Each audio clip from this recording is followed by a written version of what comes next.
Space, the final frontier. This is a review show for Star Trek The Next Generation. Its continuing mission to explore interesting plot points, to seek out goofs and continuity errors, to boldly go where no other TNG review show has gone before.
It's Wednesday.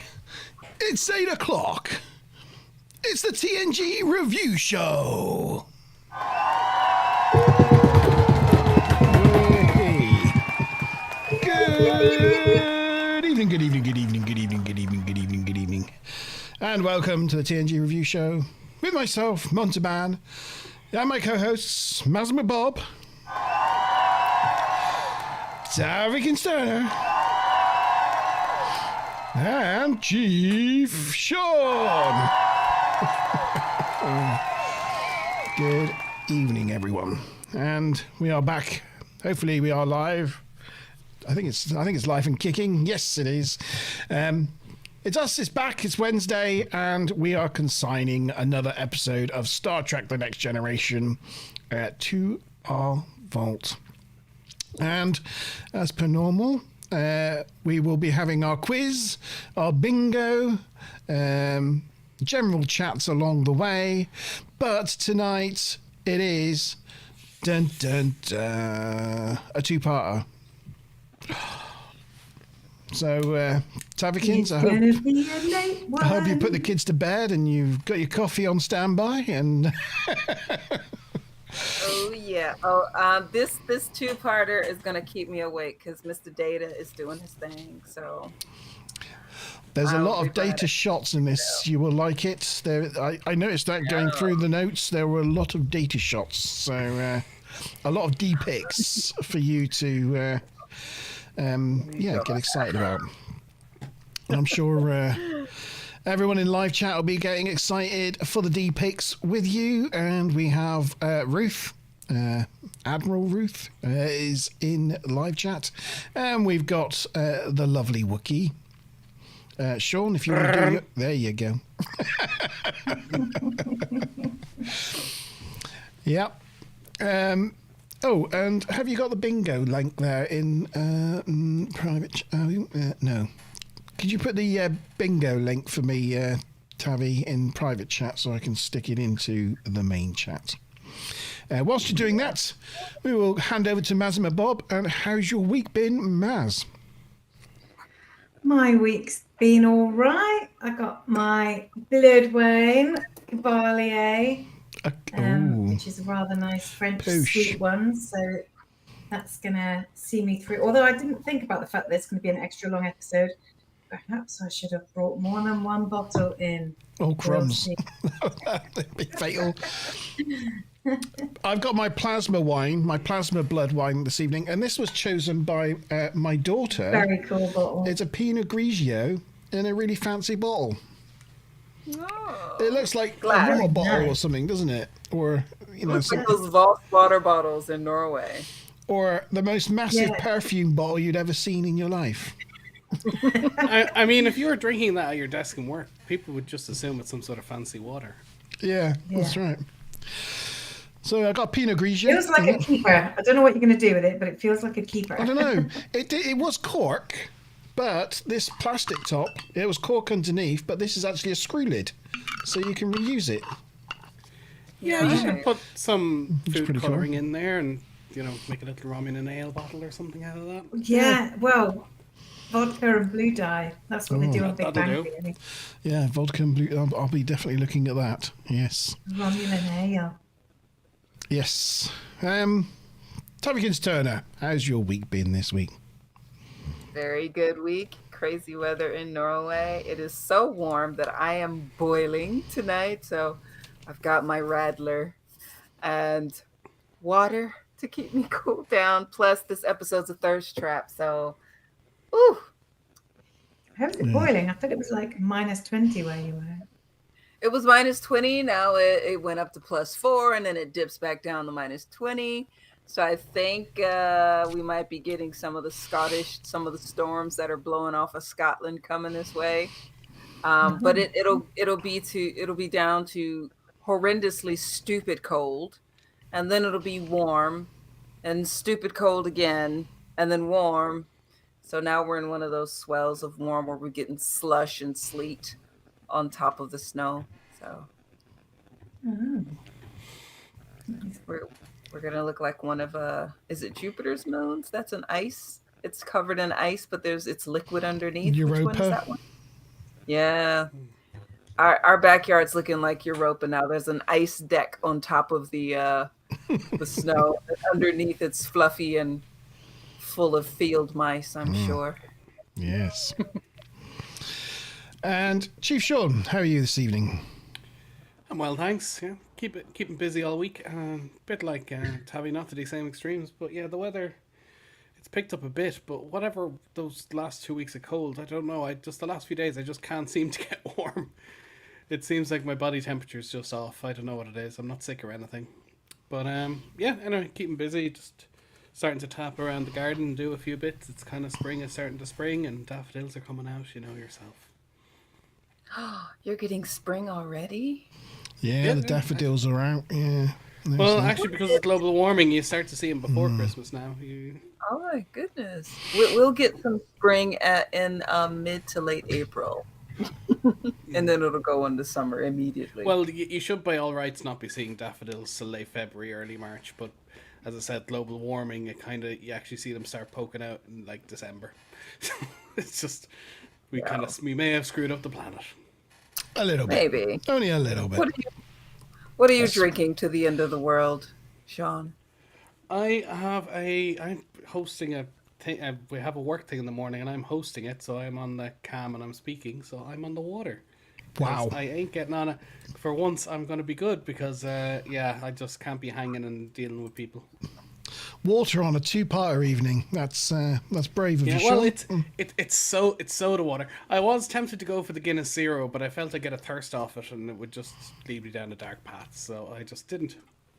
Fair enough. Let us know in live chat what are you drinking this evening. Have you got any blood wine out there? And let us know how your week's been. I see Stu Plum's joined the chat. Good evening, Stu Plum. He says he's just started a Pinot Grigio with his homebrew. Making one. Yeah, making one with his homebrew. Yeah.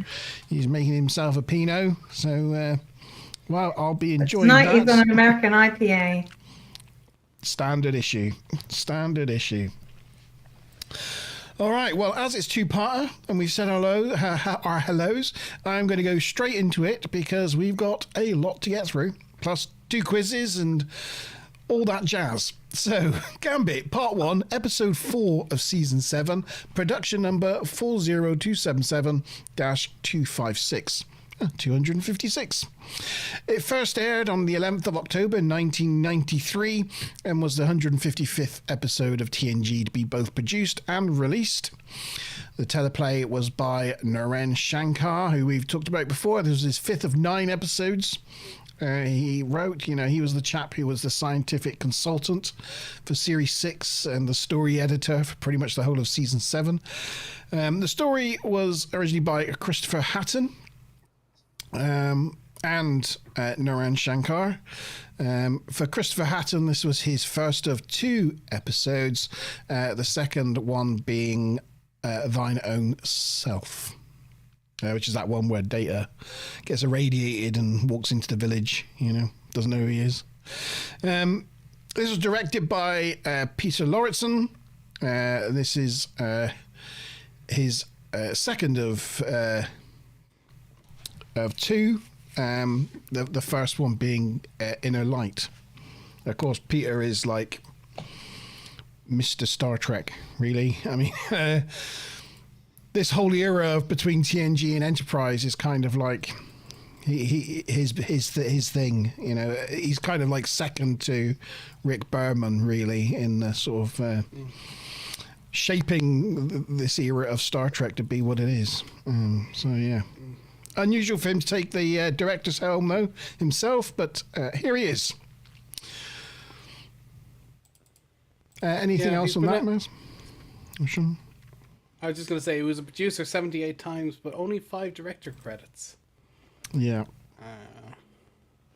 The Inner Light, Gambit, Lineage, and 2 of the films he was second unit director, which is barely counts. Yeah. He basically stepped in. Sorry, Maz. That's okay. The only thing I was going to add was that this episode broke one of Gene Roddenberry's long-standing Star Trek taboos of having no such thing as space pirates.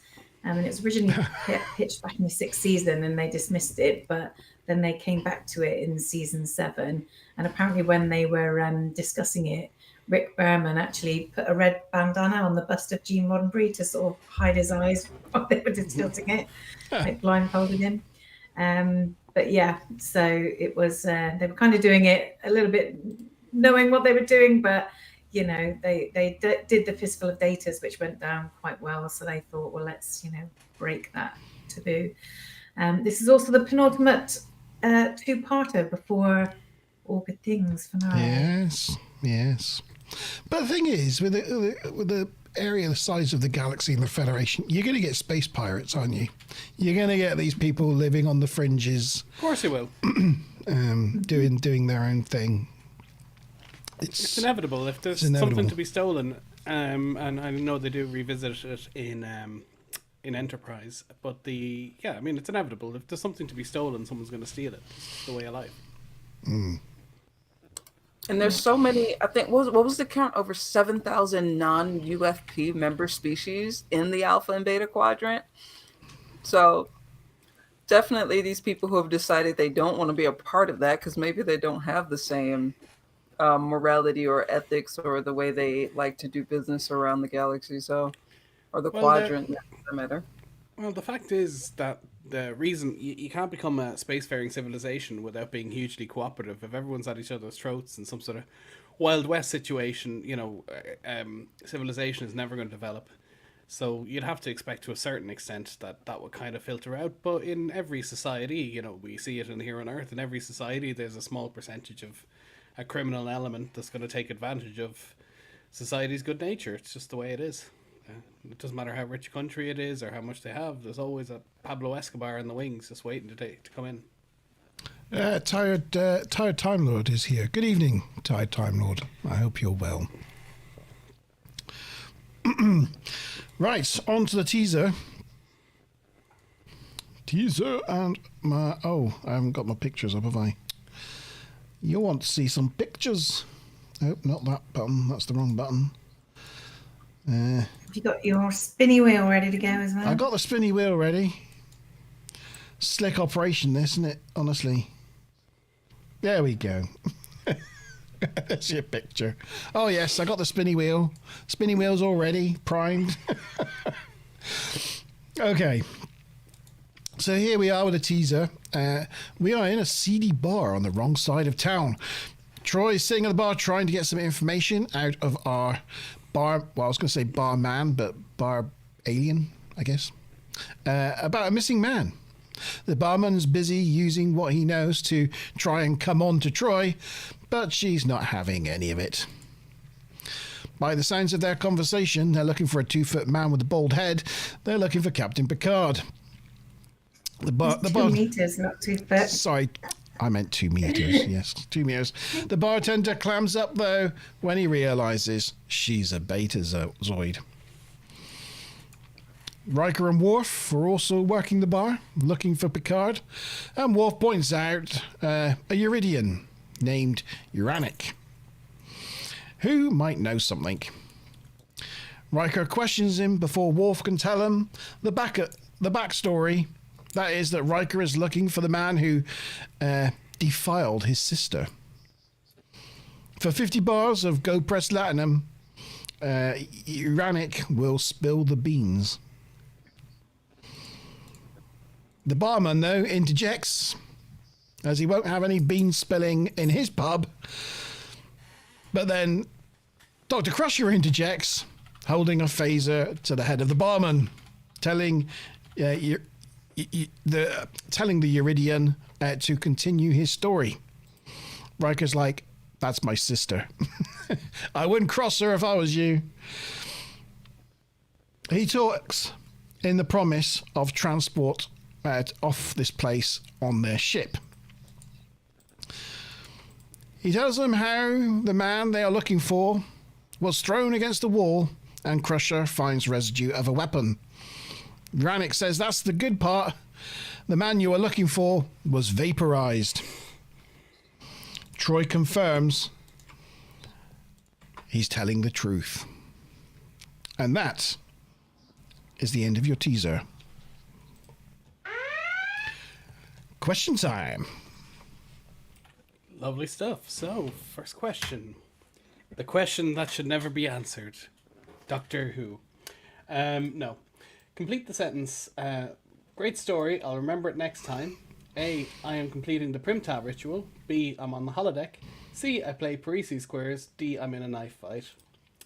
And the bonus question is, Uridians, that's the kind of slug-looking, or sorry, not the worm-looking person, are known for trading in what commodity? So we see them previously in Birthright Part 1. They said they trade in, not latinum, something else. That's the guy there, the guy with the big ears.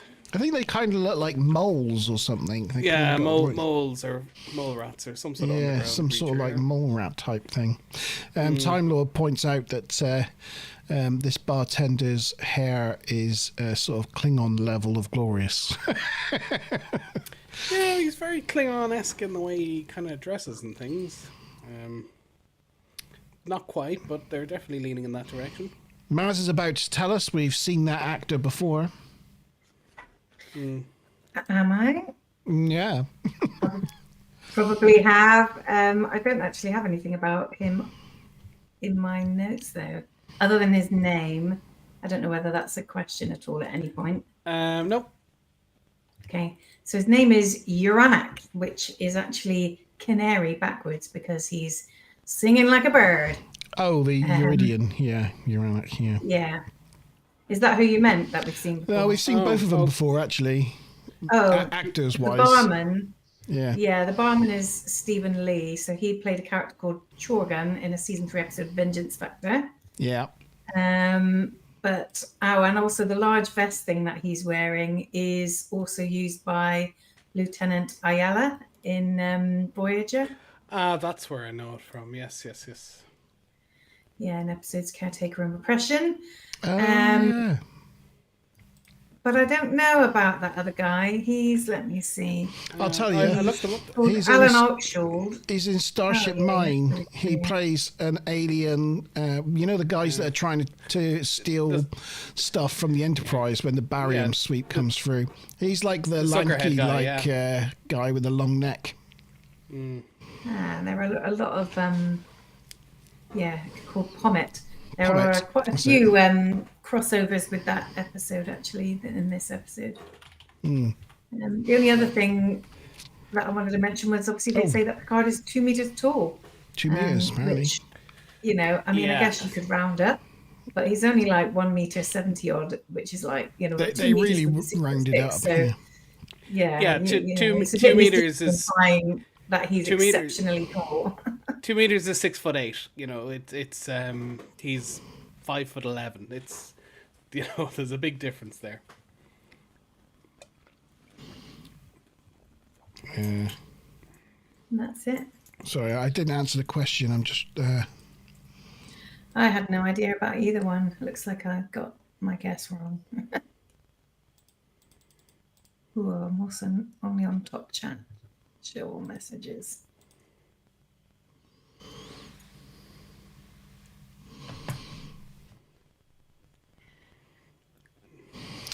Okay.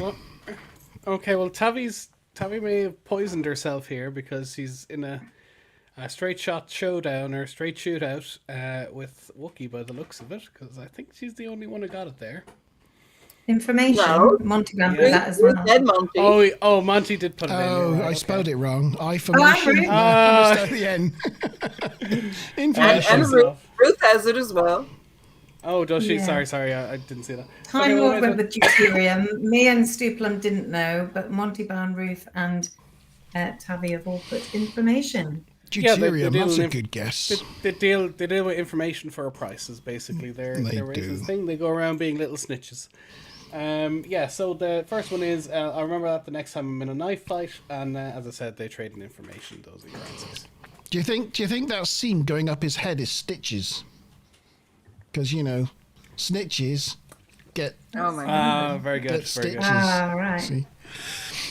I'm wondering, is it his worm-like? Does he have a worm-like nature and he splits in two? Is that how he procreates? Maybe.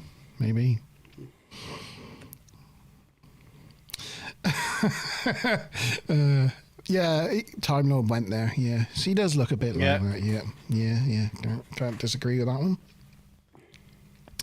It's got that seam going down the middle, isn't he? Yeah. See what you mean there. All right. So, yes, answers then, Sean. I just gave him. Oh, did you? D and information. Ruth on the wheel. Who's on the wheel? Ruth, Monty, Tavi, Wookiee. Ruth, Monty, Tavi, Wookiee. No Stu and no Maz? No. Oh, I don't. Oh, this is potentially dangerous. Tavi. Let's get some more on there. I love this. Oh my god. Hurt me, Wookiee. Masochist. Right, here we go. Yeah, I was about to say it's some masochism there. And it hurted you, I mean. Hey. But the thrill there. The thrill. That was a close one. I will gratefully take those extra points. Act 1. I know Time Lord wants to apologize for the seam injection, but oh my goodness, that didn't sound good. But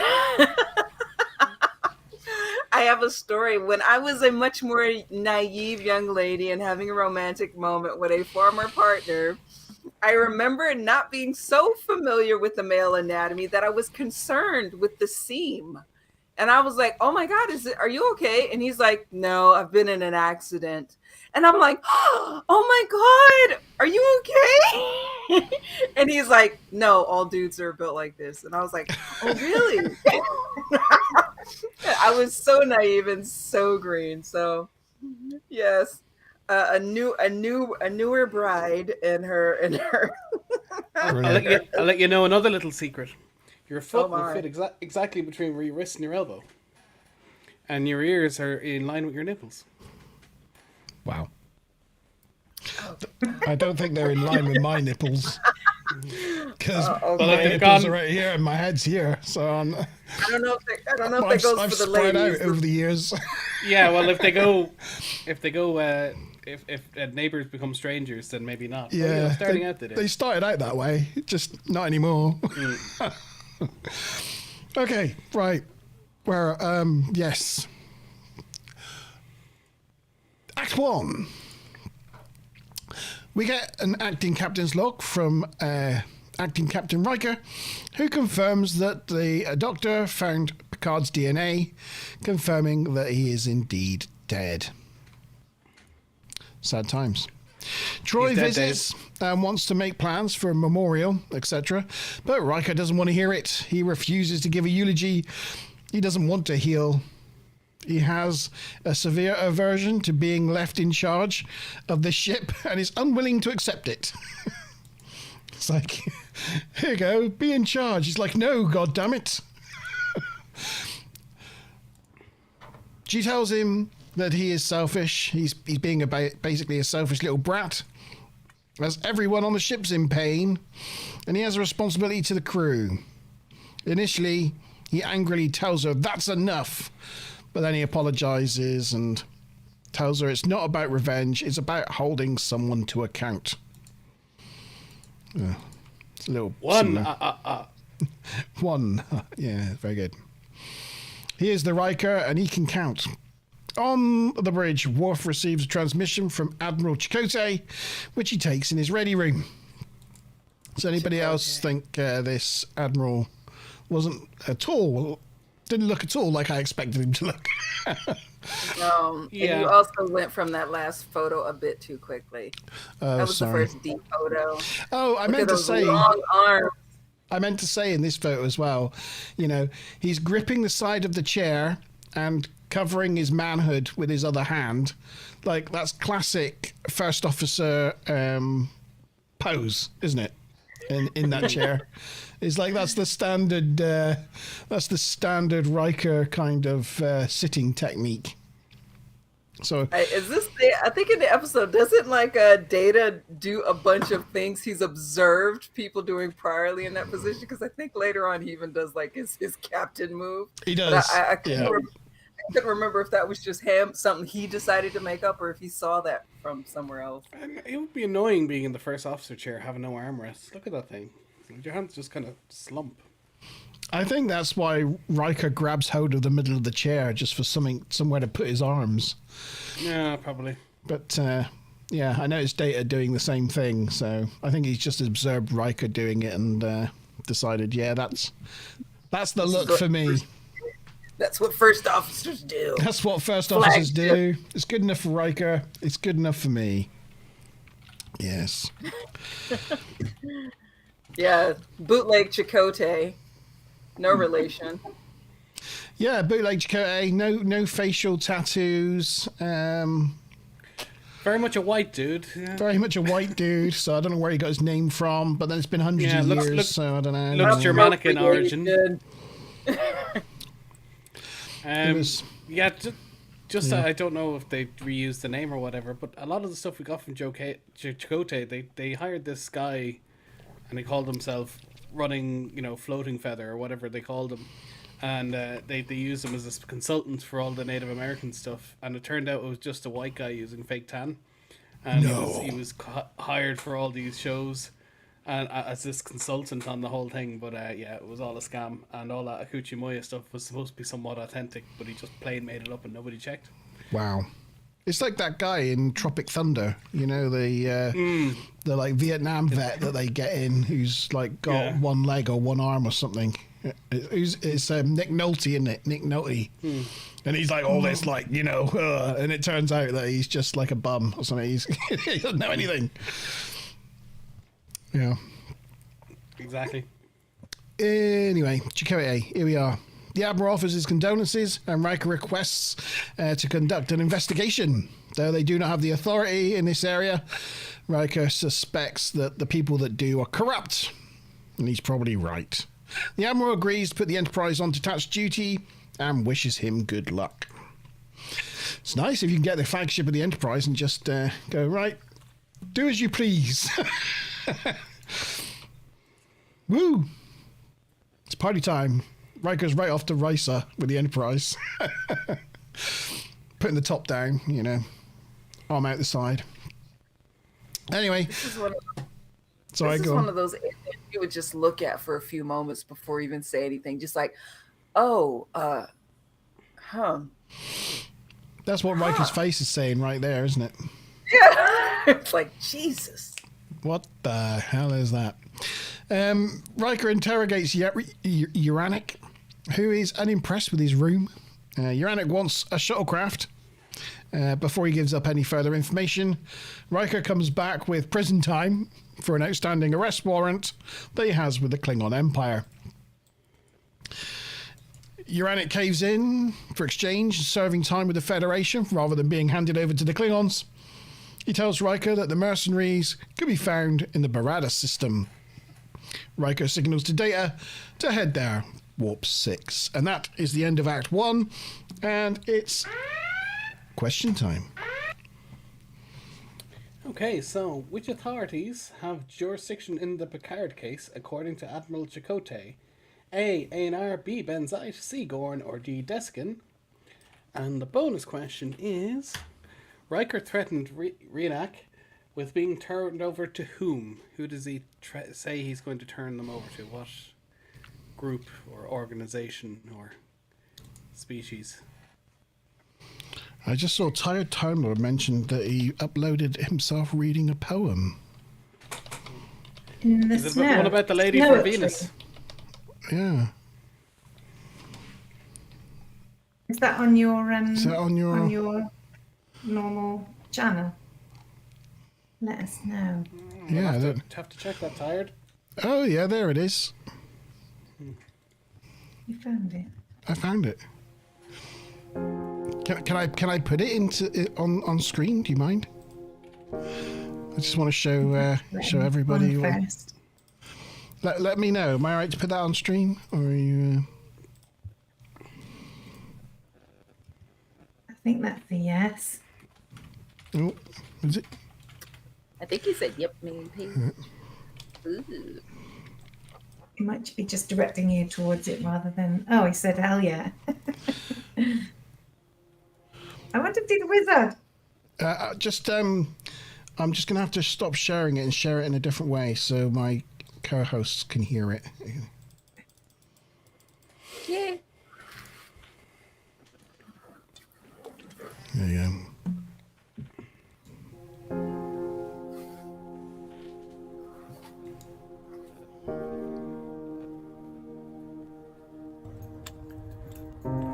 Do not go gentle into that good night. Old age should burn and rave at close of day. Rage, rage against the dying of the light. Though wise men at their inn know dark is right, because their words had forked no lightning, they do not go gentle into that good night. Good men, the last wave by crying how bright their frail deeds might have danced in a green bay. Rage, rage against the dying of the light. Wild men, who caught and sang the sun in flight, and learned too late they grieved it on its way, do not go gentle into that good night. Grave men, near death, who see with blinding sight, blind eyes could blaze like meteors and be gay. Rage, rage against the dying of the light. And you, my father, there on the sad height, curse, bless me now with your fierce tears, I pray. Do not go gentle into that good night. Rage, rage against the dying of the light.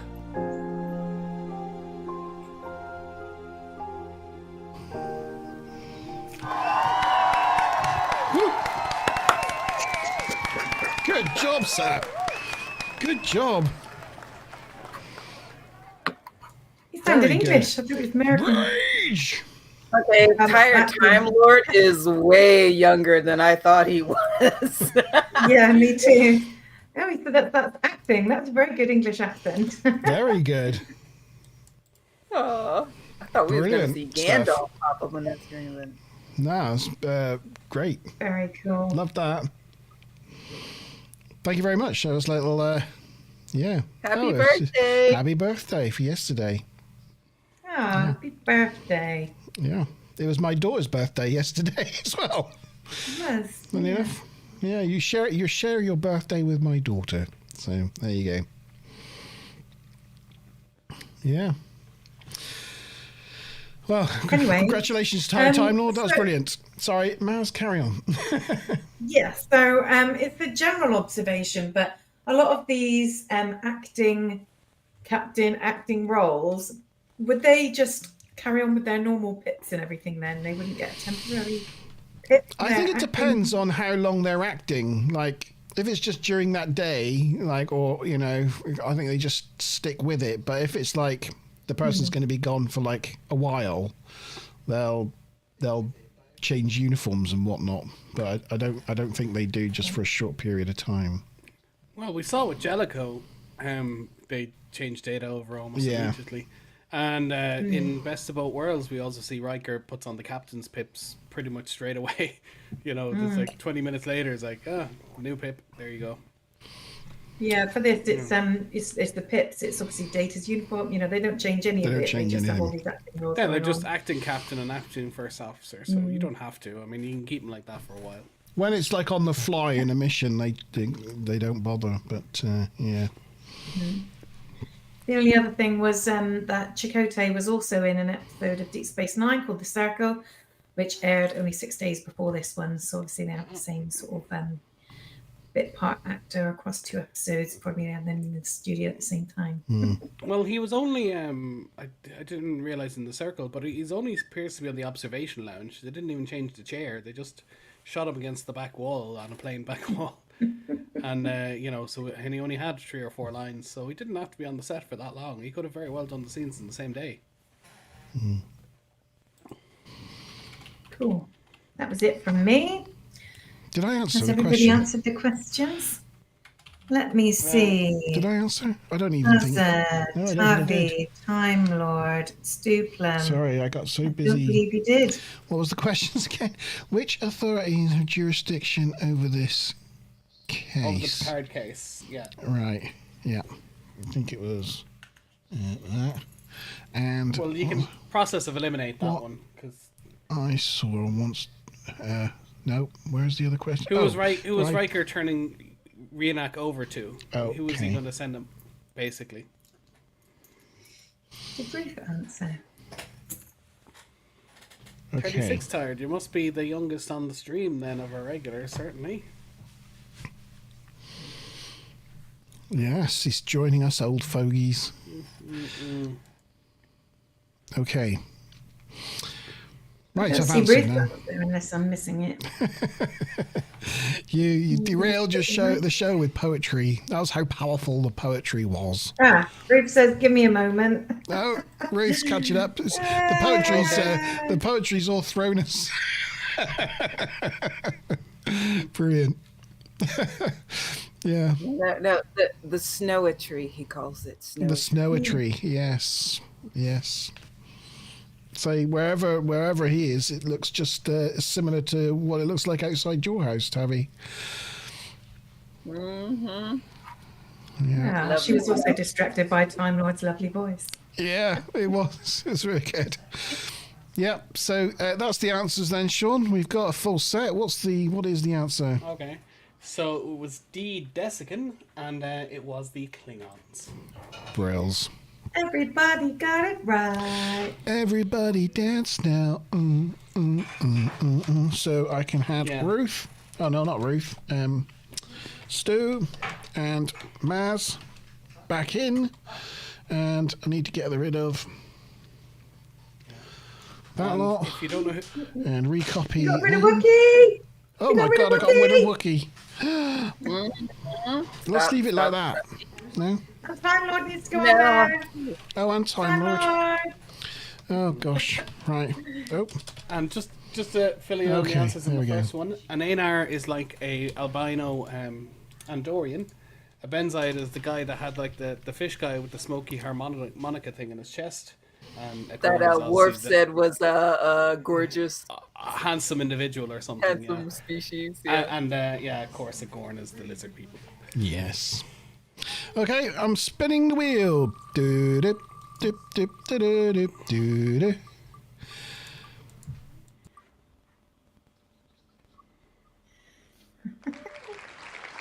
Woohoo! Mazza! Mazamet Bob! Well done, Mazamet Bob!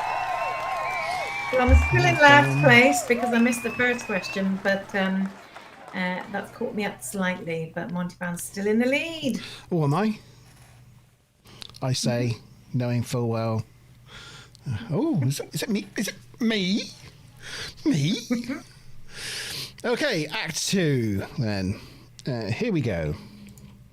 So, as they arrive at the system, the senior staff meet in the observation lounge where Data outlines that only an M-class planet is Baradas 3. It's unpopulated, but home to 2,000-year-old De Bruyne, yes, archaeological sites. Riker assigns Worf and Geordi to the away team, and he's going to lead it himself.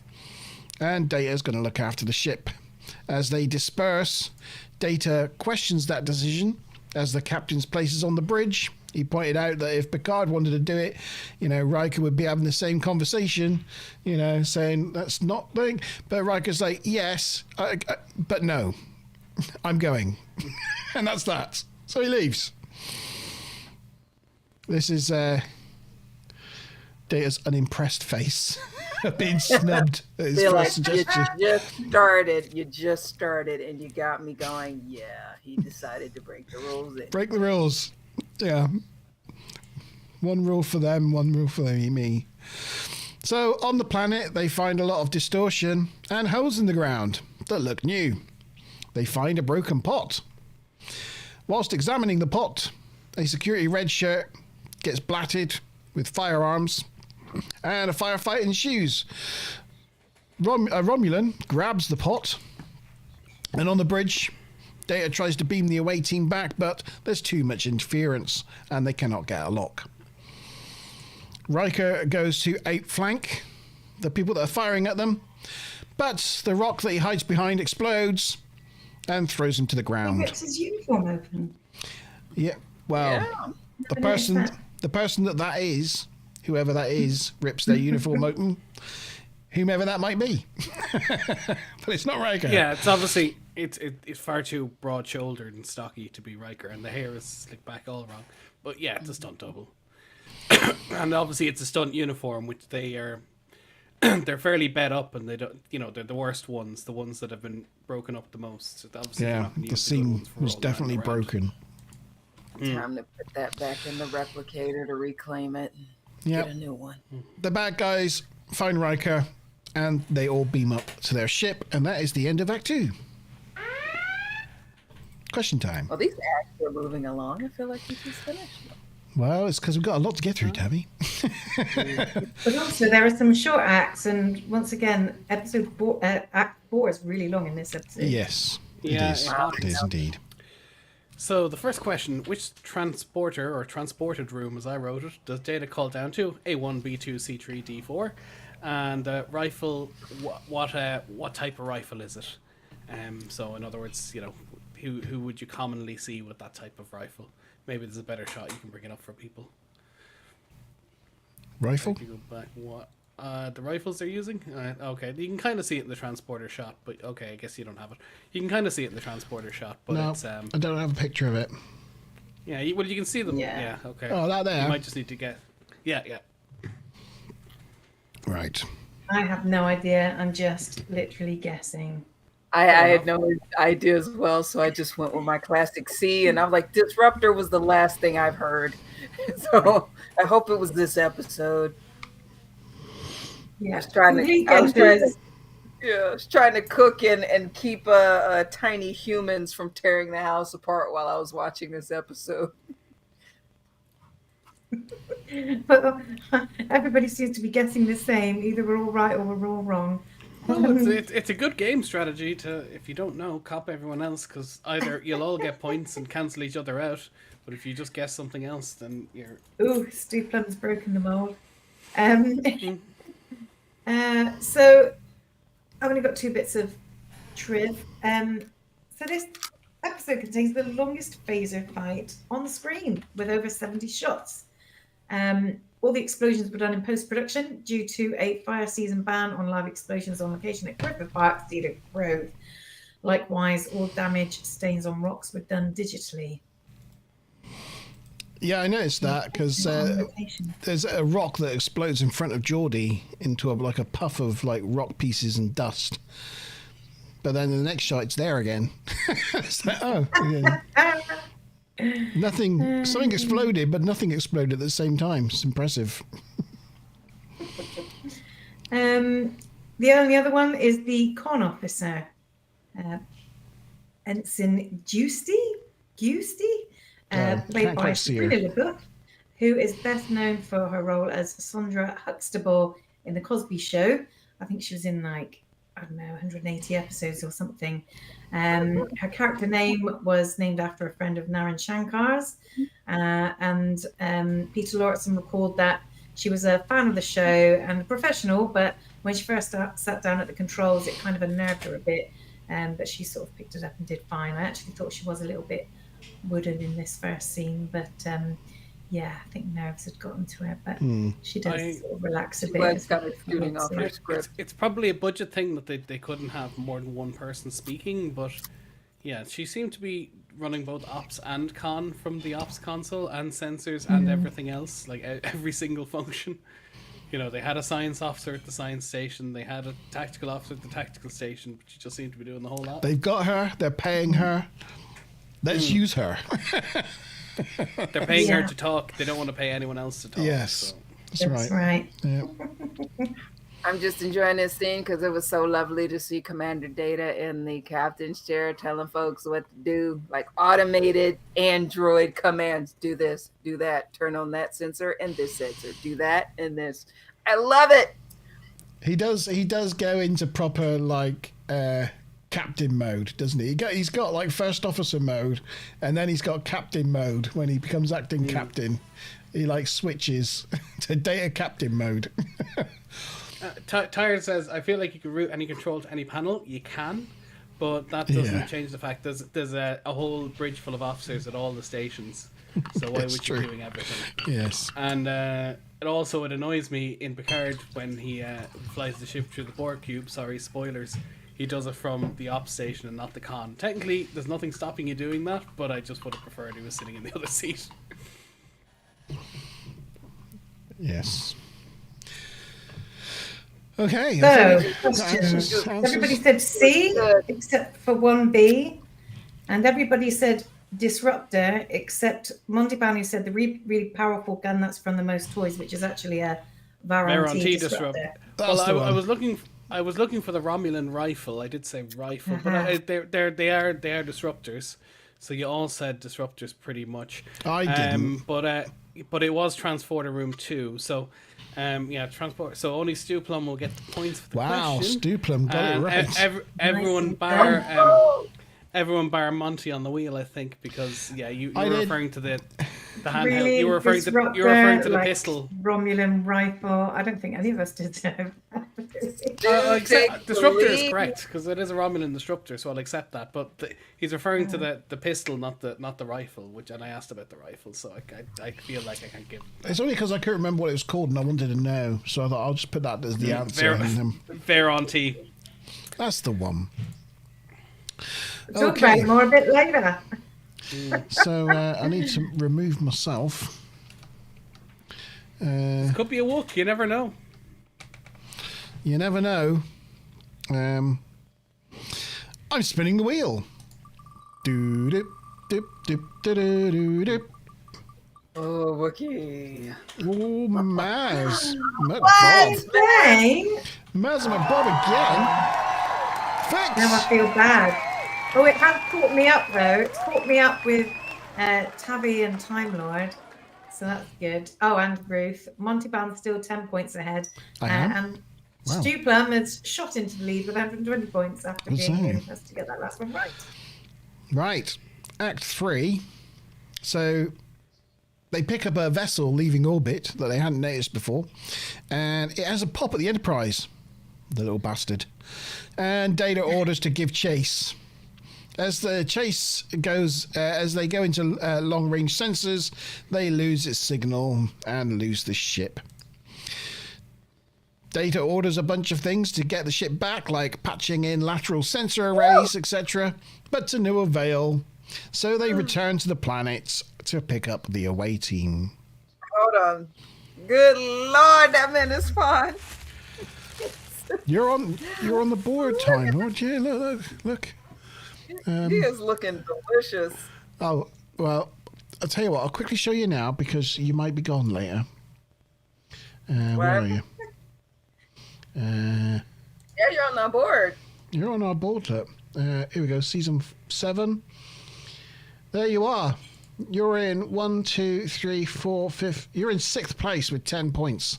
So congratulations. Well done. Yeah, and when you have bingo cards as well, it puts you in that lottery-like winning. That's our besides Wookiee, it's our other chaos card where it would throw us all off because everyone here seems to be very good at Star Trek, and our points for quizzes would be so close at times that it was just too hard to differentiate who was going to win. And so bingo will put you on. It's really hard to get that kind of level where 70 or 80% of people are getting the answers right, which is the level you should be striving for, because you tend to get 100s or 20s, because it's very, very hard to get that really niche knowledge right when we're doing these episodes. It's too tough. I think everybody's stalling me right now just so I leave this picture up on the screen. Thank just you, for everyone. as long as I mean, it's like everybody did their job there. Like I'm having like heart problems looking at this right now. This man is fine. It's been a minute since everybody's fine as Data shot. Woo! So I'm thirsty. they head back to the planet. And in the ready room, the new acting Captain Data outlines the spec of the ship. It appears to be encased in an energy-absorbing material that confuses their senses. Worf stands frustrated. They can't just sit here. But Data coolly replies that is exactly what they are going to do. They're going to stay here and they're going to search the planet for more clues. As they leave, you pointed out earlier, Data assumes his now Captain Thoughtful pose. I don't know where he got that from, but it's pretty cool.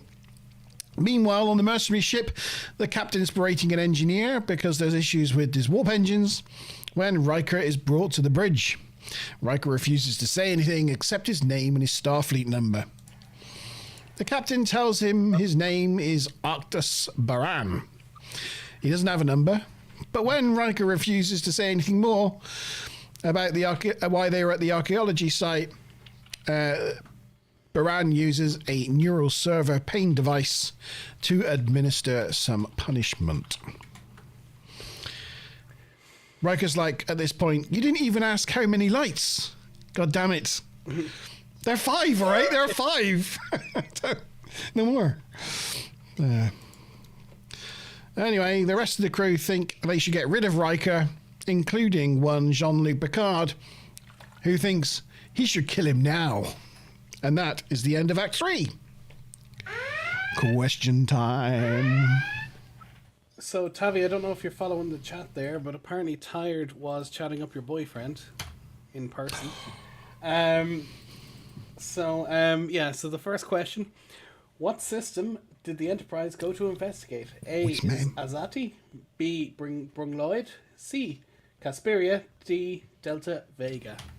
And the bonus question, which deflector did the pirates hit on the Enterprise? So it's either port or starboard, I'll give you that much. Wow. Okay, thank you, Sean. Anything from Mazimak Bob? I just need to answer the question first, sorry. Tired Time Lords met Brent Spiner, so Tired has now become Tavikins Turner's favourite person in the world. And Can I lick you? Ew, never mind, I take that back, but the sentiment is very much there. Tavi. It's not that far for you to go to Destination Star Trek when it's on in, I think it's Dortmund. You know, it's not that a million miles away from you. Tavi, how many times have I told you you cannot lick the audience? It's not. It's not allowed. Well, we're Naughty not having Tabby. COVID anymore. He started. He put himself out there. He was asking for it. Okay, so I've got a few things because it's, we've sort of done a meet the alien crew type stuff. So the bridge of of Baran's ship is a massive redress of the USS Enterprise D's battle bridge, with the most notable elements being like the ceiling and view screen. The bridge was later redressed as the bridge of the USS Pasteur in All Good Things. So they casted Richard Lynch as Arctus Baran. Jerry Taylor commented Richard was simply the best person for the part. Peter Lawrenson, who directed the first episode, knew his work, liked him, and really wanted him. So that's how he kind of got into the role. Baran uses a pain inducer, which is a little bit like what the Cardassian interrogator Gul Madred used on Captain Picard in Chain of Command. There. Oh. 4 lights. And finally, Caitlin Brown, who plays what's she called? Vitok. I can't remember the actor's name, the character's name. Where was it? Vekor. Caitlin Brown, who plays Vekor, was previously Ty Kajada in The Passenger, in the Deep Space Nine episode, The Passenger. Wasn't she also in Babylon 5? Yes, she was. First season. She was in the one with the Soul Eater. Yeah. Yep. That's all I've got for that fact. Very Okay, cool. and I just have to own up here because I meant to actually put in the question 3. I'm just going to have to give points to everybody because none of those questions are right because they were all dud questions and I never put in the actual answer. No, I put C just because I figured, well, I'll put C, but I didn't recognize any of them as the actual answer. Because I made a mistake because I didn't put in the correct answer. I just put in all the dud answers.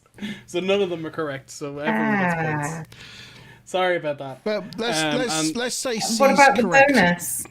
The bonus is port. Woo! There's a port deflector. Yeah, port, starboard. Yeah, shields. Fore, aft. Wookiee, I don't dorsal. It was the thing in the middle. I don't know if anyone else put port Wookiee. It might just be me and you on that one. Was the actual answer Baradas 3? Yes. Yeah. That's what I thought. That's what I was expecting to see. So I was like, I don't know. And I meant to put it in as B, and I just made. I wonder why everybody gets guessed C because Tavi says always go for C. Well, always go for C if in doubt. Yeah. Sorry, that was just a brain fart on my part. That makes sense. It's all right. 80 points to everyone. And just who is it? Just Tavi and Ruth on the wheel, is it? Tavi, Monteban. It was port, right? So just Tavi and Monteban, I think. Just Tavi and Monteban. What? Yeah. Oh no. Tavi and Monteban. Well, for a 50-50, I really. 1 in 3 really chance of losing point. Oh, that's not good. And Mazza, to answer your earlier question, when they said deflector, that's just another way of saying shields. So yeah, port and starboard, fore and aft, dorsal and vectoral. So I know this nacelles get hit like.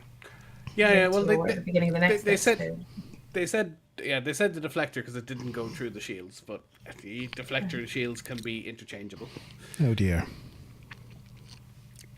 We're going to lose points, Tavi. Let's spin the wheel.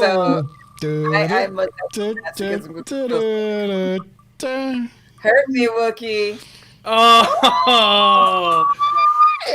Oh, so close. Tavi and Monty, -10. Painful but delicious. God, I didn't get any points in the last round of questions, and I've lost points in this round. I was winning. God damn it. It's all gone wrong. Oh dear. Right. Okay, next act. Okay, next act. Here we go. This is the big one of the episode. So, yeah. Buckle in, people. Act 4. It turns out that Picard is posing as a mercenary called Galen and tells Baran about what a disgraceful Starfleet officer Riker actually is. He's damaged goods, man. Finish him now. Better that, Galen will do it for him. The ship, for no reason, goes to high warp, and the engineer struggles to get it under control. It's looking like they're going to have to dump the warp core, as the flow regulator is frozen. Oh no! But it just so happens Riker knows all about flow regulators, so jumps to their aid. With his experience in this area, he fixes the problem and recommends a full diagnostic of the regulators. He asks Galen if he thinks he should have killed him now. And he gets taken to his quarters. Back on the planet, the search team has found lots of other looted archaeological sites. Data thinks it might be important to the Romulans for some reason, because the structures are De Bruyne. They are an ancient offshoot of Romulan.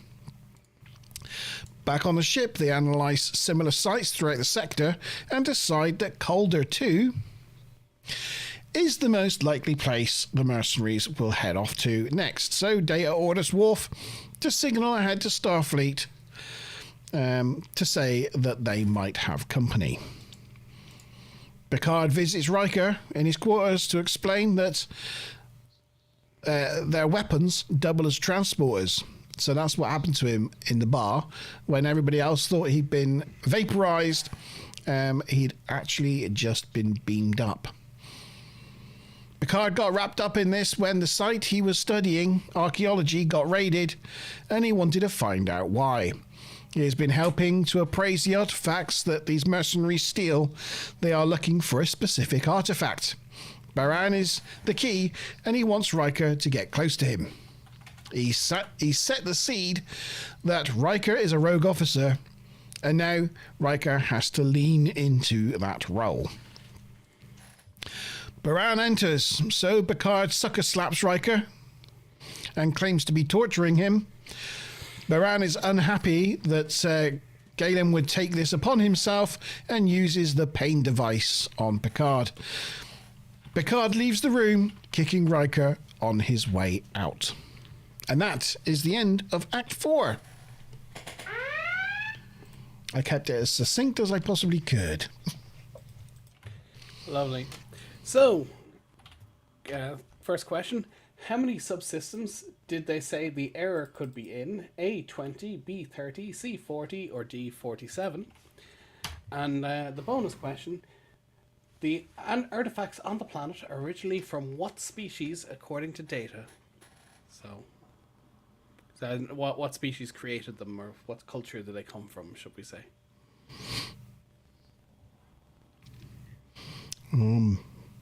Bit confused about that one. Oh, I thought that was easy. Well, do I say the actual species that lived on the planet that created them, or the species that species offshooted from? Well, what he said in this act. Oh, I think it was. So if he has a later revelation, that makes him change his mind. That's not what I'm asking. Okay, I'm going to go with what Matt said. Oh yeah, I didn't know that was it. I didn't know whether it meant that one or that one, but yeah. Yeah, to be honest, well, he says one is an offshoot of the other. So. Yeah. Yeah. Well, I mean, I probably wouldn't have penalised you for that. So, like tired is given a different answer, but that's close enough. So I'd probably take that. Yeah, go on. Okay, so so Galen, so likely, I mean, not for sure a fact, but according to the Next Generation Companion, he likely chose the name Galen in honor of his mentor, Professor Galen, who appeared in the episode The Chase quite recently. The character Valera, what do we know about the actress that plays her?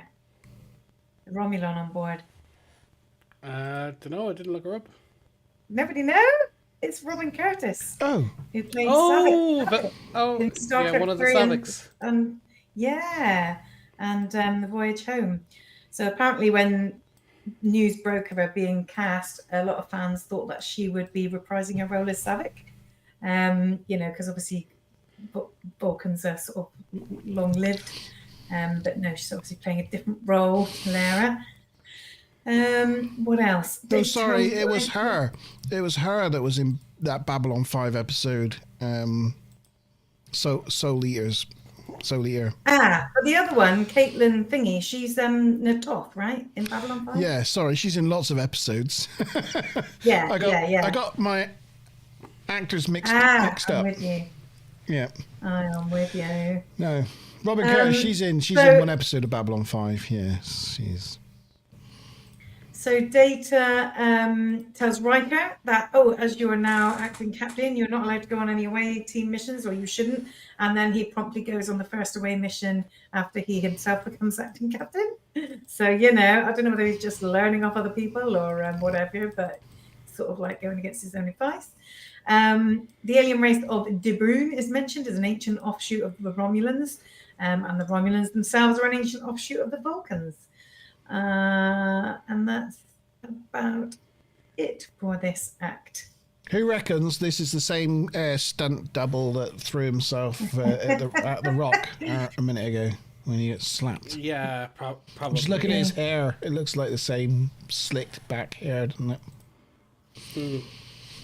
I thought that was really good hair, though, for the back of Riker. That's because it looks like Data. That's why you think that. Oh, no. I know what the back of Data's head looks like, and don't turn that dirty. No. Mirrored ceilings? I wasn't getting enough data, so I had to update my background. Because it's too far, just gives me hot and heavy. Woo! Yeah, no idea that was Robin Curtis. That's a good one. Yeah, it's Robin Curtis. Yeah, obviously there's a lot of history with Savick and that she was replaced, and then of course because what's her face got too big for her boots, I think, wanted too much money, and then of course they were going to bring back her for Star Trek 6, but they felt that the character would have it wasn't believable for the character to portray Starfleet like that, so they brought up Valeris instead. I think it was just because she was busy with Cheers. She couldn't. Is that what it was? Yeah. But in regards to Valeris, I think they decided they could have brought Robin back, or was it the case that they'd have to recast her a third time, and they went, that's silly, so they just made up a new character. Either way, it didn't. They were originally going to use her again. Yeah, that would have been pretty cool, I think, if Robin Curtis had come back for Star Trek 6 and that had been Savick instead of. I think that would have been more impactful. Yeah. Yeah, but if they had to recast the third time, it's not. That's just annoying. I know they did it with the Zials, but they were under makeup, and there was a big gap when you didn't see them in between, so you get away with it. Anything else there, Maz? That's it for the trips and goofs and stuff. Trips and goofs. On the questions, it's interesting because we've got 3 A's and 3 D's. Oh. So totally split vote there. It's C. Okay. It was B. B, yeah. Right. It was 30 systems, yes. And I was thinking Romulan, but if you said Vulcan or Proto-Vulcan, I'm not going to split hairs with you because of the way this episode went, so those are all fine. And De Bruyne is okay? De Bruyne? Yeah. Where did De Bruyne come from? It was the De Bruyne. That was the actual people that built them. An ancient offshoot of the Romulans. Oh, sorry. Yes. I meant Romulan. Yeah, but that's perfectly fine. That can't. Yeah. So that puts everybody on the wheel. That puts everyone back on the wheel. Right. But nobody got the 100 points for that. No, it's been a patchy old time, isn't it? So that's Stu, Tammy, Ruth, Maz, Time Lord. Is that everyone? I think so. Right. Spinning the wheel. Do do dip dip do do do dip. It's Tammy. I get some points back. Hey. I mean, despite the ups and downs, that now means that 5 of us are all on 140 points, except for Stupla, who's on 200. So somehow, despite all these pluses and minus 10s, we've all ended up equal. I don't know how that's happened. I don't know how that's happened. The last round will decide most of the positions, or perhaps, I won't say bingo will, because we'll do bingo at the end of the double party, won't we? Yeah. Okay, so yeah. It's all going to be down to Act 5. So getting into the final act of this episode. On the bridge, Baran tells the crew they are heading to Calder 2. Picard points out that it's a Starfleet outpost, and rather than fight their way through, he suggests using Riker to bluff their way in. Despite the Romulan advising against it, Baran goes with Picard's plan. Later, in the cargo hold, Picard is analysing relics when the Romulan, Talara, we learn her name is, enters. She asks Picard if he likes living dangerously. She doesn't understand why he keeps picking a fight with Baran, but Picard thinks he is safe as he increases the speed of analysing the relics by a factor of 10. He tells Talara he would like to know why he is analysing these relics, but she tells him that if Baran felt the need for the crew to know, he would tell them. Picard points out that if Baran didn't have that pain device, no one would follow him. Talara tells him that she likes him but will only tolerate him so much. If he gets in the way of the plan, she will deal with him herself. Riker contacts the outpost, but because they have been warned by the Enterprise, they refuse to comply. Baran orders the outpost destroyed. However, Picard jumps in and claims that they don't have time for normal disruptors. He configures the disruptors to resonate with the shield frequency, thus disrupting the shields, and the crew start beaming up the artifacts. They get all but 2 artifacts when the shields go back up, but then the Enterprise arrives and fires a couple of warning shots at the mercenary ship. We get a cool shot here of the Enterprise going pew pew. That's a nice shot. I do like it from the underbelly. You see the slopes of both the holes. Nice. Yeah. And that tiny little nacelle tip and bozo. Cruises on in there, quite nice. Yeah. I can't believe Arctis Byron's ship is that big, though, is the only thing. Seems quite large. So Baran threatens to kill Riker as he thinks he somehow messaged the Enterprise and let them know. And he orders him to contact the Enterprise and order them to stand down. Riker passes those orders on to acting Data, but Data's like, no. Not standing down, no. Not going to do that, sir. Yeah. Riker then offers to Baran to... Too fast, please. You have to do this for me. Thank you. Oh, look at the wrist there on the extended hand there. That I would. Oh yeah, look at the tendon. Okay, you can go. What's he doing with his hand? I don't know. Anyway, Riker offers to use his command codes to shut down the Enterprise's shields, which he tries to do. Worf picks up the intrusion from the tactical console, and they think it's odd because the codes would have automatically been changed as soon as Riker was taken. But Data surmises that they need to play along with these, they need to play along with this ruse, and orders Worf to lower the shields. Worf objects, so Data has to be firm with him, telling that's an order, Mr. Worf. And eventually Worf complies. Once the shields are dropped, Picard and Galen fire on the Enterprise, striking the starboard nacelle. And that is the end of your episode and Act 5's question time. Do you see how the light from that planet is just adding the Data glow to it? It's just nice. I think she wants an oh my. Yeah, because Monty's forgetting to Yeah. There you go. So, question 5. What type of particle is Picard scanning the items for? Is it A, tachyon, B, tellurium, C, terracon, or D, terracine? And the bonus question, what was the last name of the lieutenant in charge of the outpost who sounds like he should be a colonel. So he might be a lieutenant. Sounds like he should be a colonel.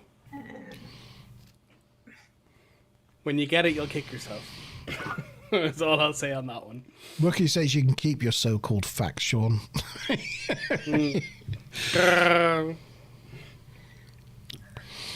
better answer the question, ain't I? So, what little bitty bits do we have? Anyone notice the 47 reference? There was there was one there somewhere. There was a few. Sorry, go on. The first artifact that Picard was analysing was it's 478B. I didn't notice that. Yeah, I did. Sorry, yes, but it went out of my head. And Derek Webster, who plays the lieutenant at the outpost that you just mentioned, also plays, slightly ironically, I guess, a Romulan guard in 2 episodes of Picard. What now? See, I've got this reference twice actually, that this is one of only 2 Star Trek Next Generation episodes where Picard has never seen his Starfleet uniform.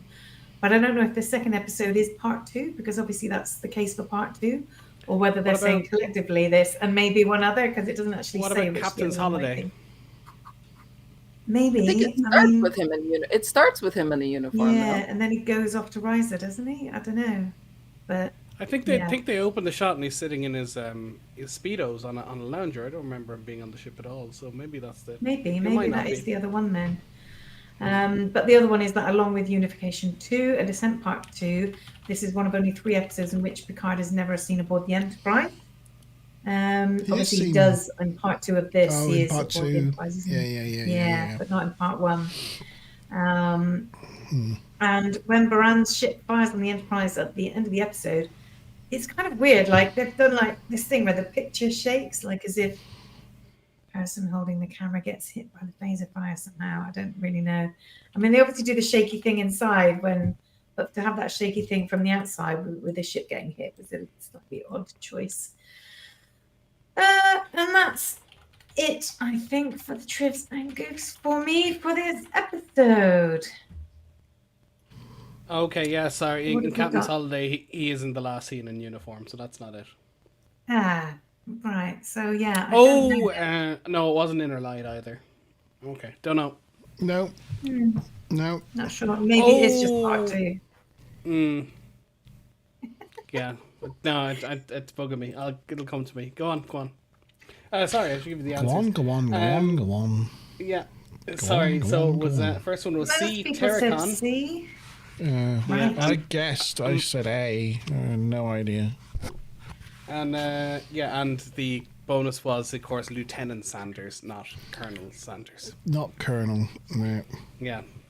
But I figured, I think most of you got that, or maybe there was a few copiers in there, but certainly that one made its way around. Yeah.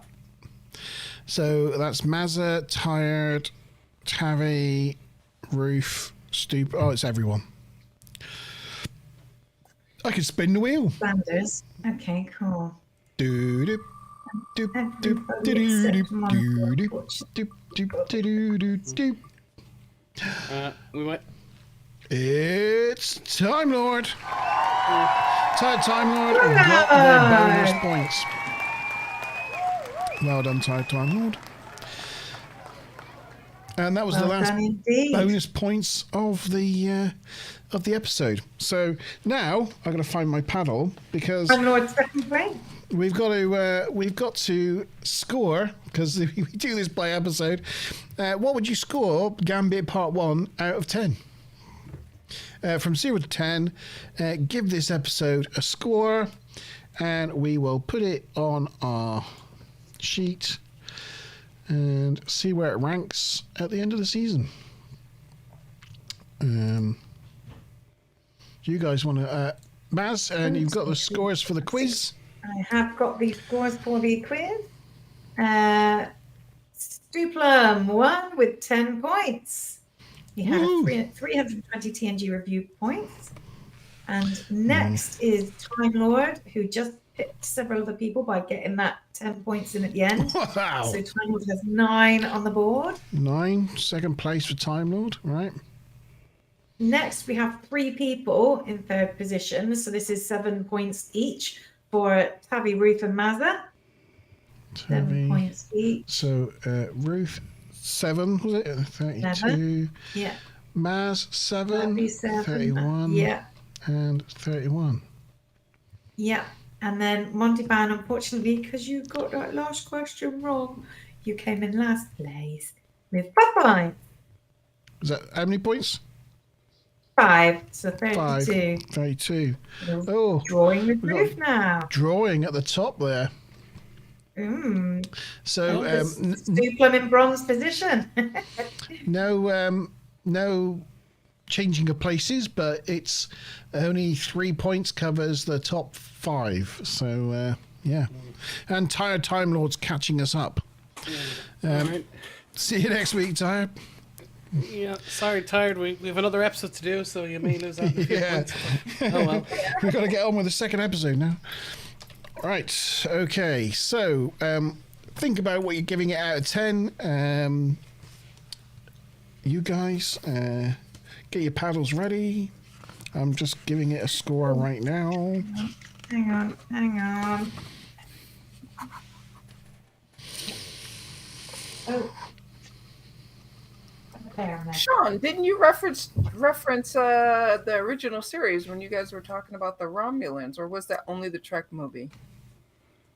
Well, I referenced the original series movies. I didn't reference the original series. But I don't know if that counts in your book.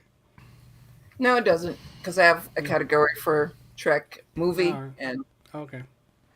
I thought so. I just wanted to make sure I didn't miss something in the chatter while I was also typing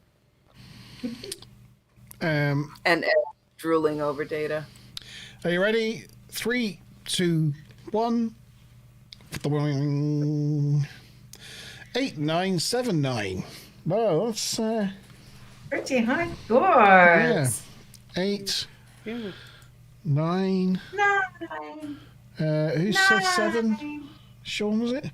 Sean did. I put a 7, yeah. So 7, and it was a 9 from Time Lord, an 8 from Ruth, an 8 from Stuplum, and a 6 from Wookiee. 6 from Wookiee, which comes to 7.75, so that's an 8 rounded up. you see, you normally have me at the bottom and Tavi on top. That's why you were filling it out. Wow, it was in the wrong order. There you go. It's that's Woo! Sean's on bottom and Tavi's on top this time. Sean, making me do all the work. Then my noopsie after you. Oh dear. Yeah, this is by far the most popular episode of the season so far. Then, I mean, we'll talk about it in a bit more detail when we get to the end of the second episode, I guess, because it's kind of like a 2-parter. But I just felt, I know Wookiee says he'd give it a 6 because he can't believe Picard double-crossed the Federation like that. He'll never forgive him, Picard. And that alien dude had a face that put me off his feet. The ball sack guy, yeah.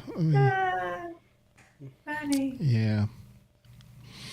I thought it was a really exciting episode, though, because, you know, they visit, like, dusky bars and seedy bars, and, you know, Picard's dead, and Riker's in charge, and then he gets kidnapped as well, and it's like, it's all craziness, isn't it? And they have to rush across the galaxy, and, you know.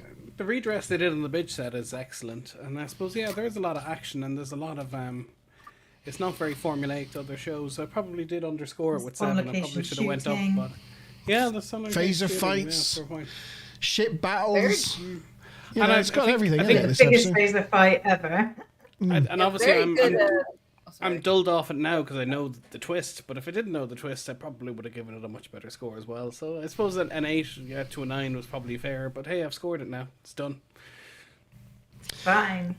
Yeah, no, I thought it was a really good episode, actually, because I always think Gambit is not a good 2-parter. And we'll get into the reasons why I always believe that later on. But I thoroughly enjoyed part 1. I thought it was actually a lot better than I thought it was going to be. And then I was like, why don't I watch this two-parter more? Why is it one of the two-parters I don't bother watching?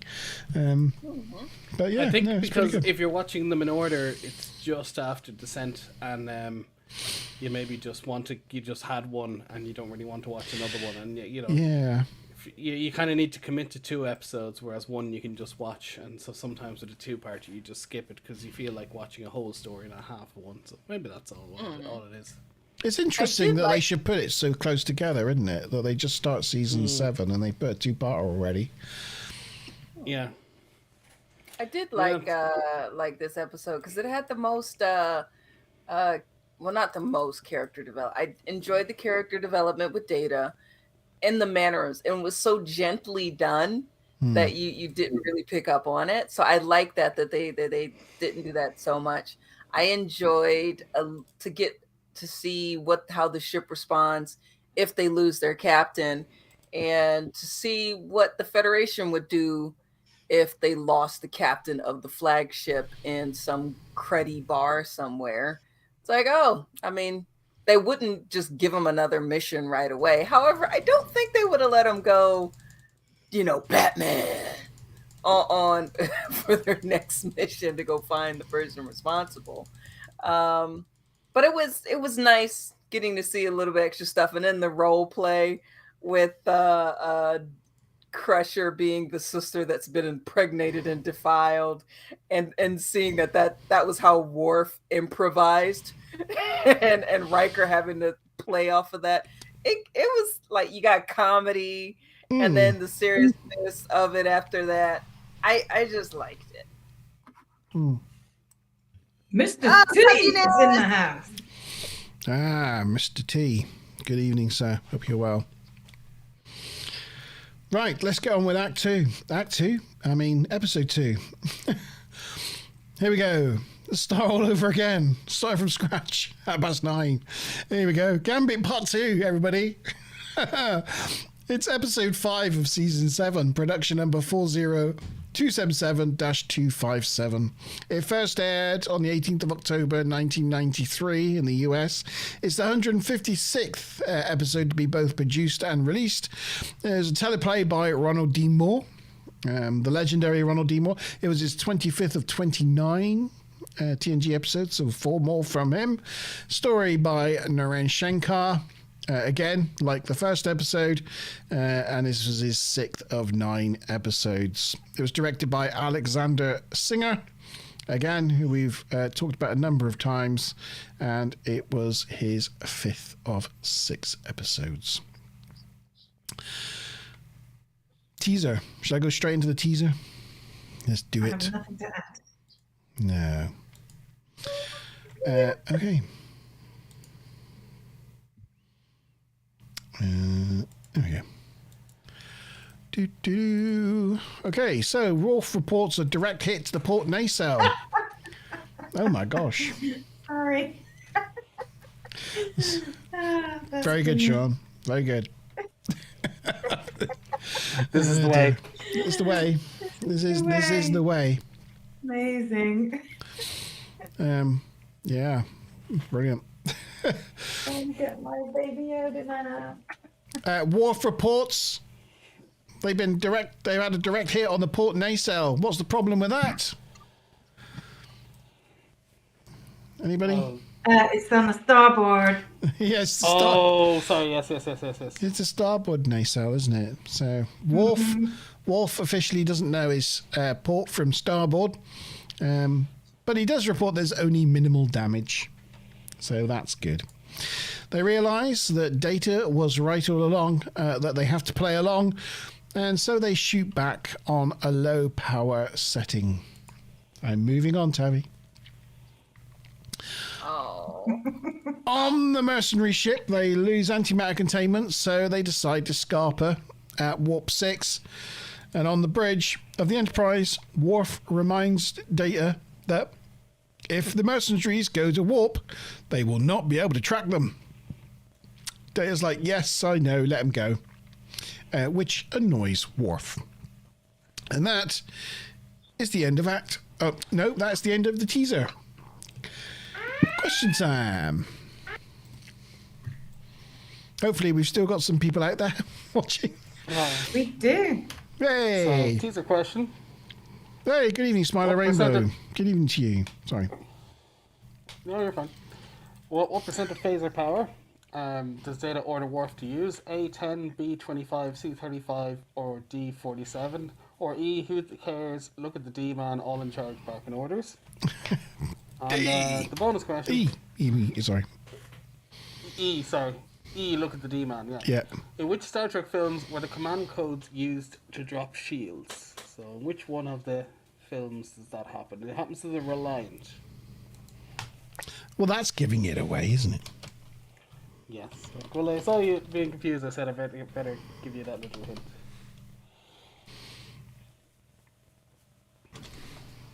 Oh, I've just typed it in the wrong. Just read the vault as me. I used the wrong account to post the answer. But there you go.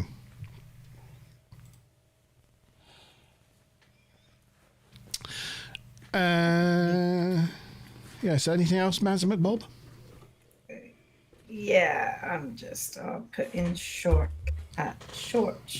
And right, teaser. Oh yeah, we've got the nacelle issue. Blah blah blah. Oh right, okay. So this is talking about the chain of command. So while the chain of command of bridge officers from Picard through to Data is clear cut, when it comes to what comes after Data, it's a bit less clear cut. So they've gone with Worf as the first officer rather than Troy or Crusher, even though they're both staff officers. And despite the fact that Beverly holds the rank of commander, is bridge certified, and has commanded the Enterprise in Descent Part 2. Deanna also holds rank of lieutenant commander over Worf's lieutenant rank. She's not yet bridge certified, but obviously that becomes more pertinent in Nine Own Self. LaForge is also a line officer and outranks Worf, but may be thought of as most needed in engineering and rarely takes command. However, he himself has served in the position before under Riker in Redemption Part 2 and has taken command himself in the Arsenal of Freedom before. So there's just a general, why is Worf first officer? I think it makes sense myself, really, because when they're chasing mercenaries, having the tactical officer there as first officer kind of makes sense than bringing up the doctor from sick bay. Then the engineer's not an engineer. So he's already on the bridge. He's already on the bridge, and it's kind of like his counsel he's going to need, isn't it? So it's kind of like it makes sense, even though he's not the direct in line sort of thing. Yeah. But he does go on to say later he'd bring up LaForge if he's not comfortable. So but obviously didn't end up doing it. But LaForge should be third officer after Data, I would have thought. Yeah. Cool. That's all I had for the teaser. Cool. And answers to the questions, Sean. 1, 2, 3, 4, 5. Yep, we've got our answers. I would say I had 30% in my notes, so I've gone with C. Yes, I had 30% as well, so I went with C. Oh, we can't hear Sean, you. you're on mute. Sorry, I'll have to check that because I sworn it was 25%, but I'll check it again. And it was Wrath of Khan. I thought it was 25%. Yeah, I might have had it down wrong. I will check, but I'm 90% sure it was. I thought it was 25, but... Well done, Tavi. You're going to clean up on this one. Who got Wrath of Khan then? Who? You did. I did. Ruth did. Tavi did. 4 people. Oh. I did. Tavi did. Ruth did. You did. No Stu Plum. No. Right. Got it. There we go. And I'm spinning the wheel. Yeah, I just checked it. It was 25%. I must have had 30 down for something else. Yeah, it's strange. It's Tommy Keys! I did change it to C because I figured I was like, oh, must have got it wrong. But my initial was B. I think we should give it to you because B, you got it bang on and you put B. You know, that's right. Well done. Act 1. That gives us 30 points. Everybody else has 0. Hey. Yeah. Cleaned up in that round, tell you. So, Act 1, Data holds their position, and the crew analysed the communication with Riker to see if there was any hidden meanings. Worf informs Data that 2 ships have been sent to Barakan 4 and Yadala Prime as they are the next likely targets. He questions why they didn't just stop them when they had the chance, and all this wouldn't be needed. But Data tells him he believes Riker wanted them to be let go. It sort of frustrates Worf further. The Forge finds a pattern in the subharmonics, and Data joins the investigation to resequence the signal. Back on the mercenary ship, Baran thanks Riker for his help, and Picard interjects and picks another fight, or a fake fight, with Riker, calling him a traitor and a coward. So Riker punches him on the nose. And Baran sends Picard back down to the cargo bay to keep on working with the artifacts. That's not Picard there. There's that. That's not Picard's head, I don't think that. I could be wrong, but... So, Talara follows Galen down to the cargo bay and wonders if Galen is stupid, incredibly stupid, or incredibly smart.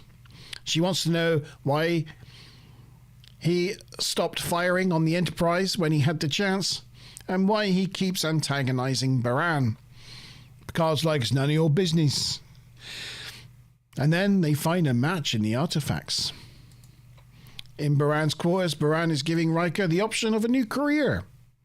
He tells Riker that once Galen finds the last artifact, he will no longer be required. In the meantime, he orders Riker to buddy up with Galen, find out who is loyal to him on the ship, and when the time comes, kill him. And that is the end of Act 1. Question time.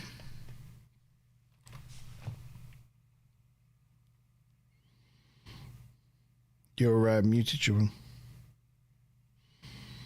Sorry, lads, I was up making coffee. How many years of... Yeah, I made a right shite of that. Sorry, 2 seconds. How many years of technical knowledge did Riker say he had? A10, B15, C20, D25. Oh, God. And the bonus...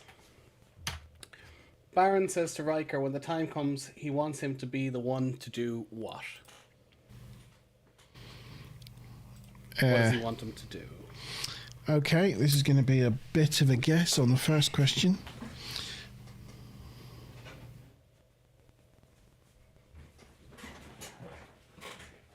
Although, actually, I'll show you my my coffee mug, which, okay, it's a bit green, so it looks true. But it's vaguely D Space Nine-ish. It's not quite, but that's why I bought it. Yeah. Yeah.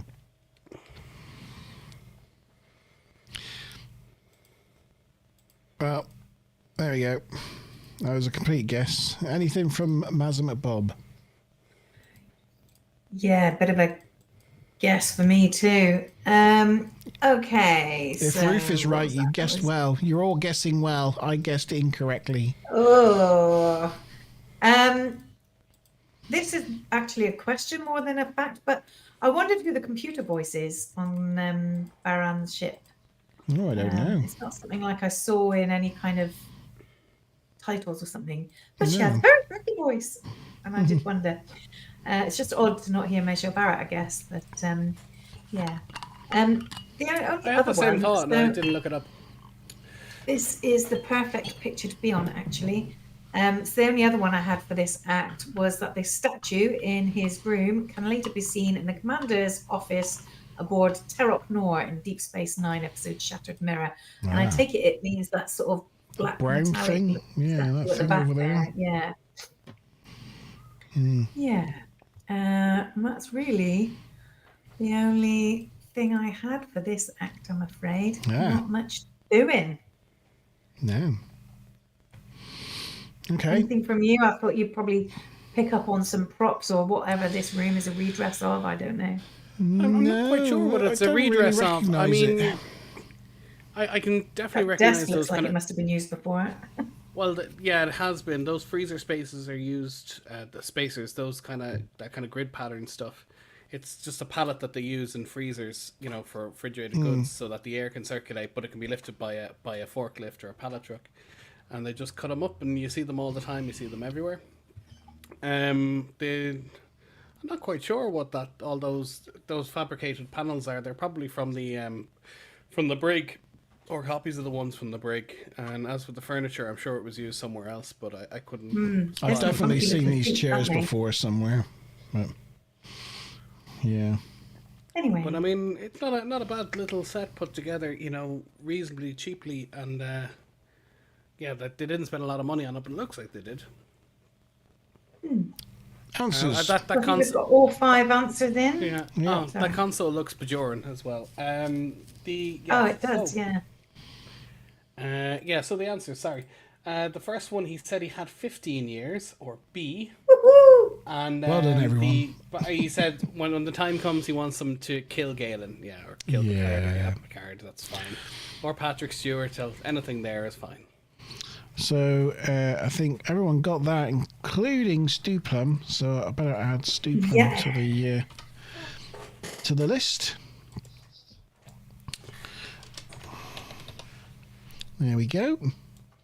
And we'll just duplicate that out a little bit. And we'll spin the wheel. Doo doop doop doop doo doop doop. It's the beautiful Ruth. Yay, Ruthie baby. We've got the maximum points on that round. And we're on to Act 2. On the bridge of the Enterprise, Data has uncoded the message, and it's a flight plan that indicates the mercenary ship is headed towards Hiralan. I get it. I get there. I'll get there in the end. It's heading to the Hiralan sector. Worf believes that it would take them at least 15 hours to get there, since their maximum warp factor is 8.5. But they could be there in 5 hours. Data agrees to beat them there, and Worf's like, finally. So he orders Con to head there at warp 9. Data tells Worf to come see him in the ready room. He's like, yes sir, of course. Look at that stone. Like, as he walks in the ready room, like, Data's face is just like stone. Like, take back the Android default settings. Yes, he does. He's like, I'm dialing emotion down to absolute. It's almost -1 if that's possible, I don't think so. I think he's actually using like stern emotions here. I think from like his, when he was put in charge and was it the best of both worlds where he took command and he had to learn how to sort of discipline the crew and make them. I feel like he's sort of mimicking a bit of annoyance and anger at Worf here, but yeah. It's just, look at that face. Look at it. It's like the pursed lips and the glaring eyes. Yeah. It's definitely some emotion mimicking going on there. Data tells Worf he is dissatisfied with his performance as first officer. Worf tries to pass it off, as he's always felt free to express his opinions to Riker and Picard, but Data tells him that whilst that is true, your duty as first officer is to carry out my orders. If you disagree with an order, you should discuss that with me in private and not in front of the crew. He does not recall the time when Riker has ever shown the irritation with his captain in front of the crew like Worf did a moment ago. If he does not feel capable of continuing his role, he can be transferred back to tactical and replaced by Geordi. He apologises if he just ended their friendship. Worf tells Data that he wants to remain at his post, and it is he who has jeopardized their friendship. And he apologizes and hopes that they will remain friends, and Data agrees that they can. And I like as Worf exits, Data does the Picard maneuver, straightens his tunic as job done as captain. I'm glad It's a he great doesn't little have exchange emotion. between them. Yeah. I'm glad he doesn't have emotions. This is the second time that he's been in command of a ship, and then he's had his second officer question him. First, it was on another ship. I think it was the Sutherland or whatever. That's one thing. But to have it done on your own ship with a crew that should know you by now, I think, like, if he had emotions, be like, wow, I didn't think Worf thought so lowly of me that when it's my turn as officer to get in the chair, he takes this as an opportunity to show his ass. That to me is like, wow, what? But I don't know. I mean, he doesn't, I guess, reflect on such things because it's not an emotional hang-up. But I thought that was like, oh, come on. To be honest, I thought he was absolutely terrifying in this. I mean, you know, Worf definitely like stepped out of line and needed to have his needed to be chewed out over it. But the way Data does it is like, whoa. Yes, consider yourself spanked. Yes. Wookie wants to know what sort of remedy would Beverly offer someone with chronic trap wind issues? Anybody know? Well. Rainbow suggested a deep breath and the bellowing of the word "We turn." And I suggested a Heimlich maneuver by a ghost. Could you put them in some sort of decompression chamber so the air just kind of... Yeah, rapid decompression chamber. Yeah, out an airlock. Stick your bum out an airlock and... or indeed compression. Put yourself under a pressure of water so the air just escapes. Yes. So, anyway. Back on the mercenary ship, Riker visits Picard, telling him about his conversation with Baran, and that they are to organise a mutiny. They're due to meet a Klingon ship that will be handing over another artifact. Picard tells him about the first artifact is actually Vulcan and not Romulan. Picard's like, what do we do after we get the second artifact? Riker tells Picard that once he verifies the artifact, Riker is supposed to kill him. Picard's like, Will, you're always after my job. Which I thought was quite funny. It was quite a funny line. Picard discusses mutiny with Narek, who confirms that he will mutiny, but he will follow Talera, as will most of the crew. He leaves, and Talera bursts in and pulls a phaser on Picard, demanding to know his true identity. And that is the end of Act 2.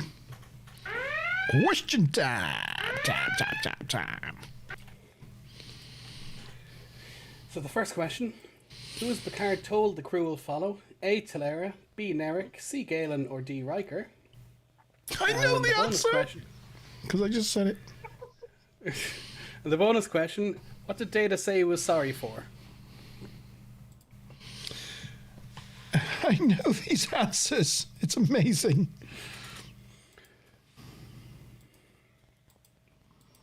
Oh, I've got to type it all out there. Yeah. Yeah. Oh. Yeah. Right. Time Lord's back. Yay. He's back. So I don't have much for this one because we've already sort of talked about the fact that he did a Picard maneuver and was kind of emulating some stern human emotions.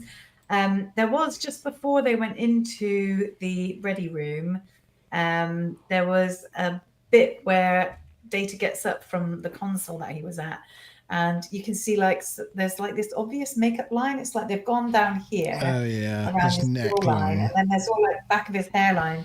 I thought that when I saw it on the Goofs thing, I thought it was when he was sat down and like looking up, and I'm watching it and I'm thinking, oh, it looks perfect. But no, it was actually just after once he got up, that's when you could see the definite line. I think they apply like a sheen to his face to make him look sparkly, and they don't apply it to his neck because I think it comes off easy and it would just get all over his uniform. Yeah. So they do like a base coat to his neck, and then his face they apply like the actual full thing. But sometimes you can see there's like a definite line where the two types of makeup transition. Oh no! I think that's incorrect. I think that Soul programmed him to get oily skin like the rest of us, so people wouldn't be pissed off with his perfect alabaster. They're like, oh no, he may be an android, but at least he has oily skin. He's got to blot that every now and again. Yeah, just like. And then the final one is what she's holding in her hand. There is actually the Warranty Disruptor from the Most Toys. God damn it! I knew it'd come into personal weapon in Starship Mine. So this is another Starship Mine kind of crossover thing. Yeah. Yeah. I don't know. And that's she's got a pretty clean Romulo Vulcan look there. I like that. I mean, like her hair, that's like slick. Usually they have volume to it, but she's got that down like gorilla glued. She's got a really nice V there in that forehead. I wonder if she's considered a very attractive Vulcan / Romulan. Well, I wondered actually if because I don't know the Vulcan.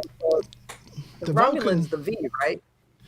Yeah, the Northern Romulans. In TNG, we see the Romulans have like the headpieces, but the Vulcans don't. So I wonder if like she's got prosthetics to look like a Romulan rather than a Vulcan. So it's established in Picard that both types exist at the same time. It's not a make-up retcon. So the ones with the ridges are from the north of the planet, and the ones without the ridges are from the south. Yes, but who gives a shit about Picard? Yeah, most Vulcans we see have a smooth forehead, don't we? So I think she would have had something done to make her look more Romulan. More Romulan-esque, yeah. Yeah. Yeah. Yeah. Time Lord left. And of course, don't get him started, Time Lord. Don't get me started. I quite like Picard. I do not appreciate the song lines in Picard, so I'm just gonna leave that at that and get back to this. I like season 3. I like how Laris has an Irish accent, and when she's annoyed with the Romulan, just goes cheeky feckers. it just cracks me up. It's just, it's something that obviously the universal translator does, but it's just like, yeah. What happened to her husband? Don't know. I can't remember. They got him out of the way. They blew him up. They got him out of the way just so Picard could have some sort of random effect. Don't get me started. I'm not talking about it. I'm not talking about it. And then after doing that, almost immediately introduced Beverly as a love interest again for him. Yeah. Started. They introduced her like as a potential love interest by just getting rid of her husband, and then bring Beverly back into it with the son. And then the next episode, I'll meet you on that planet when you finish your adventure. And then they didn't even make anything of it. It was just something that happened. I'll meet you on the planet I'll meet you on the beach when you're done. And the next time we see her, we don't see her again. We just see him with Beverly and their son. It's like, oh, did he go there? Okay. Who knows? Who knows? His 35-year-old son that was supposed to be like 20 or something like that. 20, yeah. He's my age, pretty much. Yeah. Anyway, but you're right. Season 3 was great. I don't care. It was great. I cried. But, I still cry every time I've seen it. I've seen it about 20 times. But yeah, I must watch it again. Let's move on. Anyway, it is absolutely gorgeous on a 4K telly. It really has to be said. Yeah. I'd love to see I'd love to see season 3 of Picard in the cinema. Like, hire out a cinema for the afternoon and just, like, watch them all. That'd be great. Well, anyway. a few fans on Twitter got invited over to Los Angeles to watch it in the cinema with Terry Metalis and everybody. But you have to be basically buddies with Terry Metalis and active on Twitter to get the invite. Answers to the question, Sean. Answers. Did we do that? I don't think we did that. Yeah. No, it's Solera and A. Yeah. And ruining the friendship. And Nerek, which is B, was the actual person who said the statement, so clearly he wasn't talking about himself in the third person. But just thought it might catch someone. I caught nobody, but oh well. It was friendship, was it? It was. Yeah, ruining friendship. Yeah, and you can have Time Lord back on. The Time Lord's back on.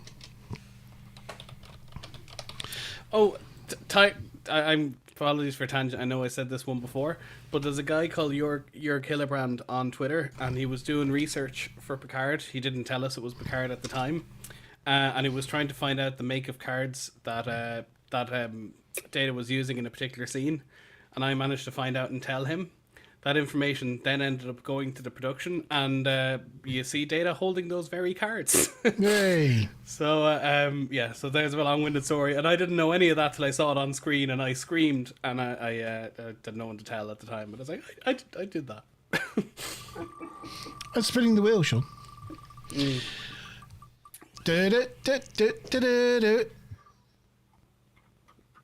Ooh, it's just a Time Lord. Time Lord returns and gets the points straight like that. Bosh. The Time Lord has arrived. Just like that. Yeah. Okay, Act 3. So, the Talara, she found the message that was hidden in the comms. And she reveals that she's actually T'Pau, a member of the Vishar Vulcan security. She is here investigating a possible threat to Vulcan. Picard tells her that who he really is, Picard, Captain of the Enterprise. She tells him about a group of extreme isolationists who believe Vulcan is being polluted by the rest of the galaxy, and they want to cut themselves off from it. What do you call that? Valexit? Very good. Yeah, sorry. It's...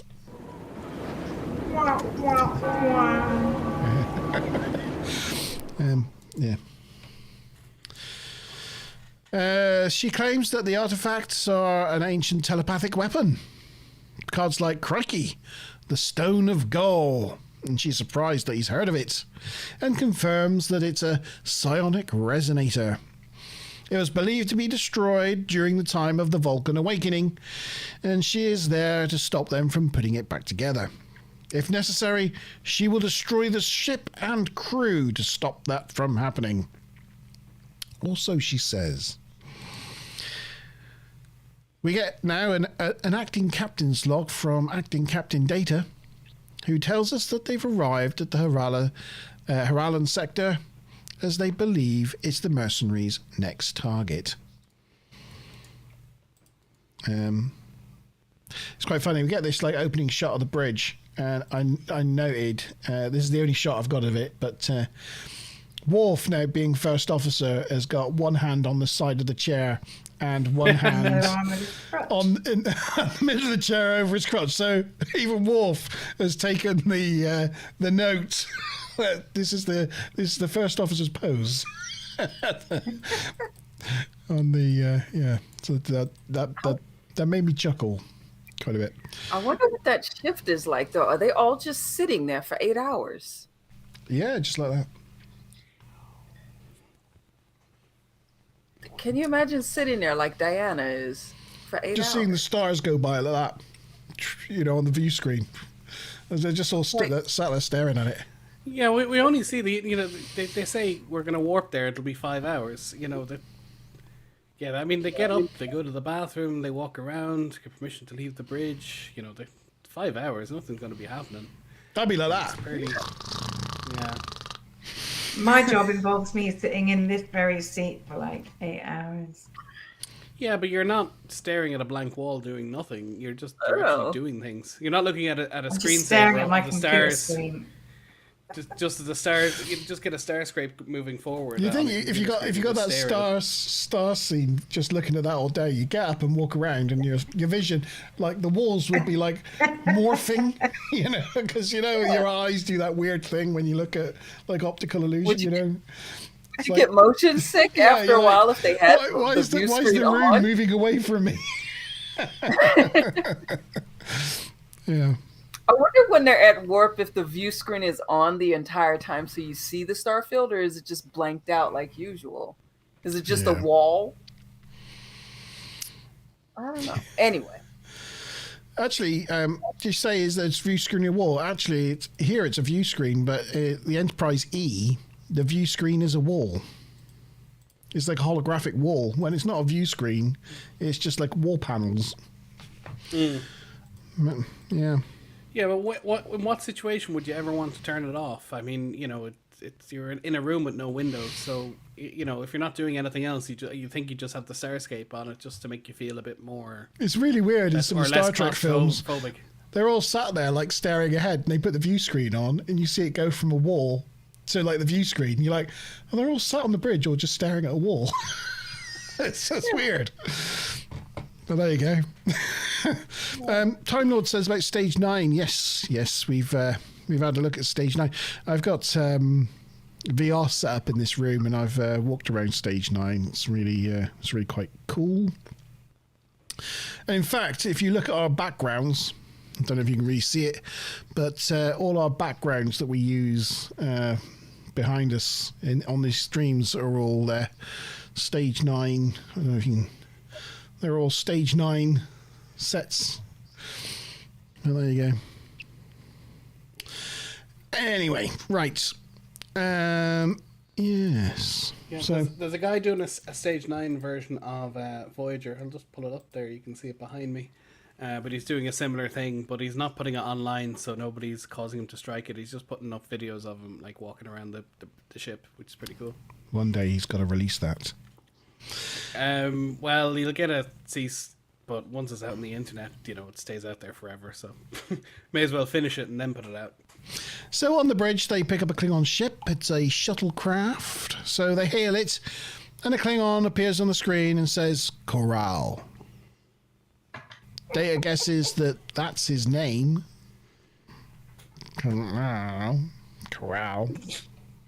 And he refuses... Yeah. He refuses to answer any other questions. Worf recommends blowing it up. No, he doesn't. Worf recommends tractoring it on board, detaining Corral and interrogating him. But Data points out that breaks the terms of the Federation treaty with the Klingons and could incite a war. Worf does point out that the treaty does allow them to conduct health and safety inspections. Initially, it doesn't look like Data's going to go with it, but eventually he's like, screw it. The Klingons can file a protest with the Judge Advocate General if he doesn't like it, and he gives the order to bring the shuttle on board. Worf and Crusher meet the Klingon in the shuttle bay, who is unimpressed at their inspections. I used the wrong picture there because the Klingon's not there, and I want to show his height, and I chose the wrong picture. Never mind. Oh yeah, he's an ex-basketballer, isn't he? The actor. In the Southwest, he's what we'd call a big bugger. Yeah. Baran's crew receive the message that their Klingon has been detained and decide that they're going to go and raid the Enterprise to get the artifact back from him. Riker volunteers to lead the assault on the Enterprise, and Galen protests, so Bram tells him that if he's worried so much, he can go too. Picard's like, all right then. Baran tells Riker, this raid is an opportunity to get rid of Galen. Once and for all. Once you have the artifact, kill him. And that is the end of Act 3. Question time! Alright, so, what is, question 3, what is the real name of the Vulcan? Real name being in quotation marks. A to Paul, B to Paul, C to Pow, D Michael Burnham. And, so let's just say who, 1 second. The bonus question, who does Data say that the Klingon can file an objection with? Sorry, I'm too far away from the mic, am I? Oh, you're just giving us, like, really fun things to type.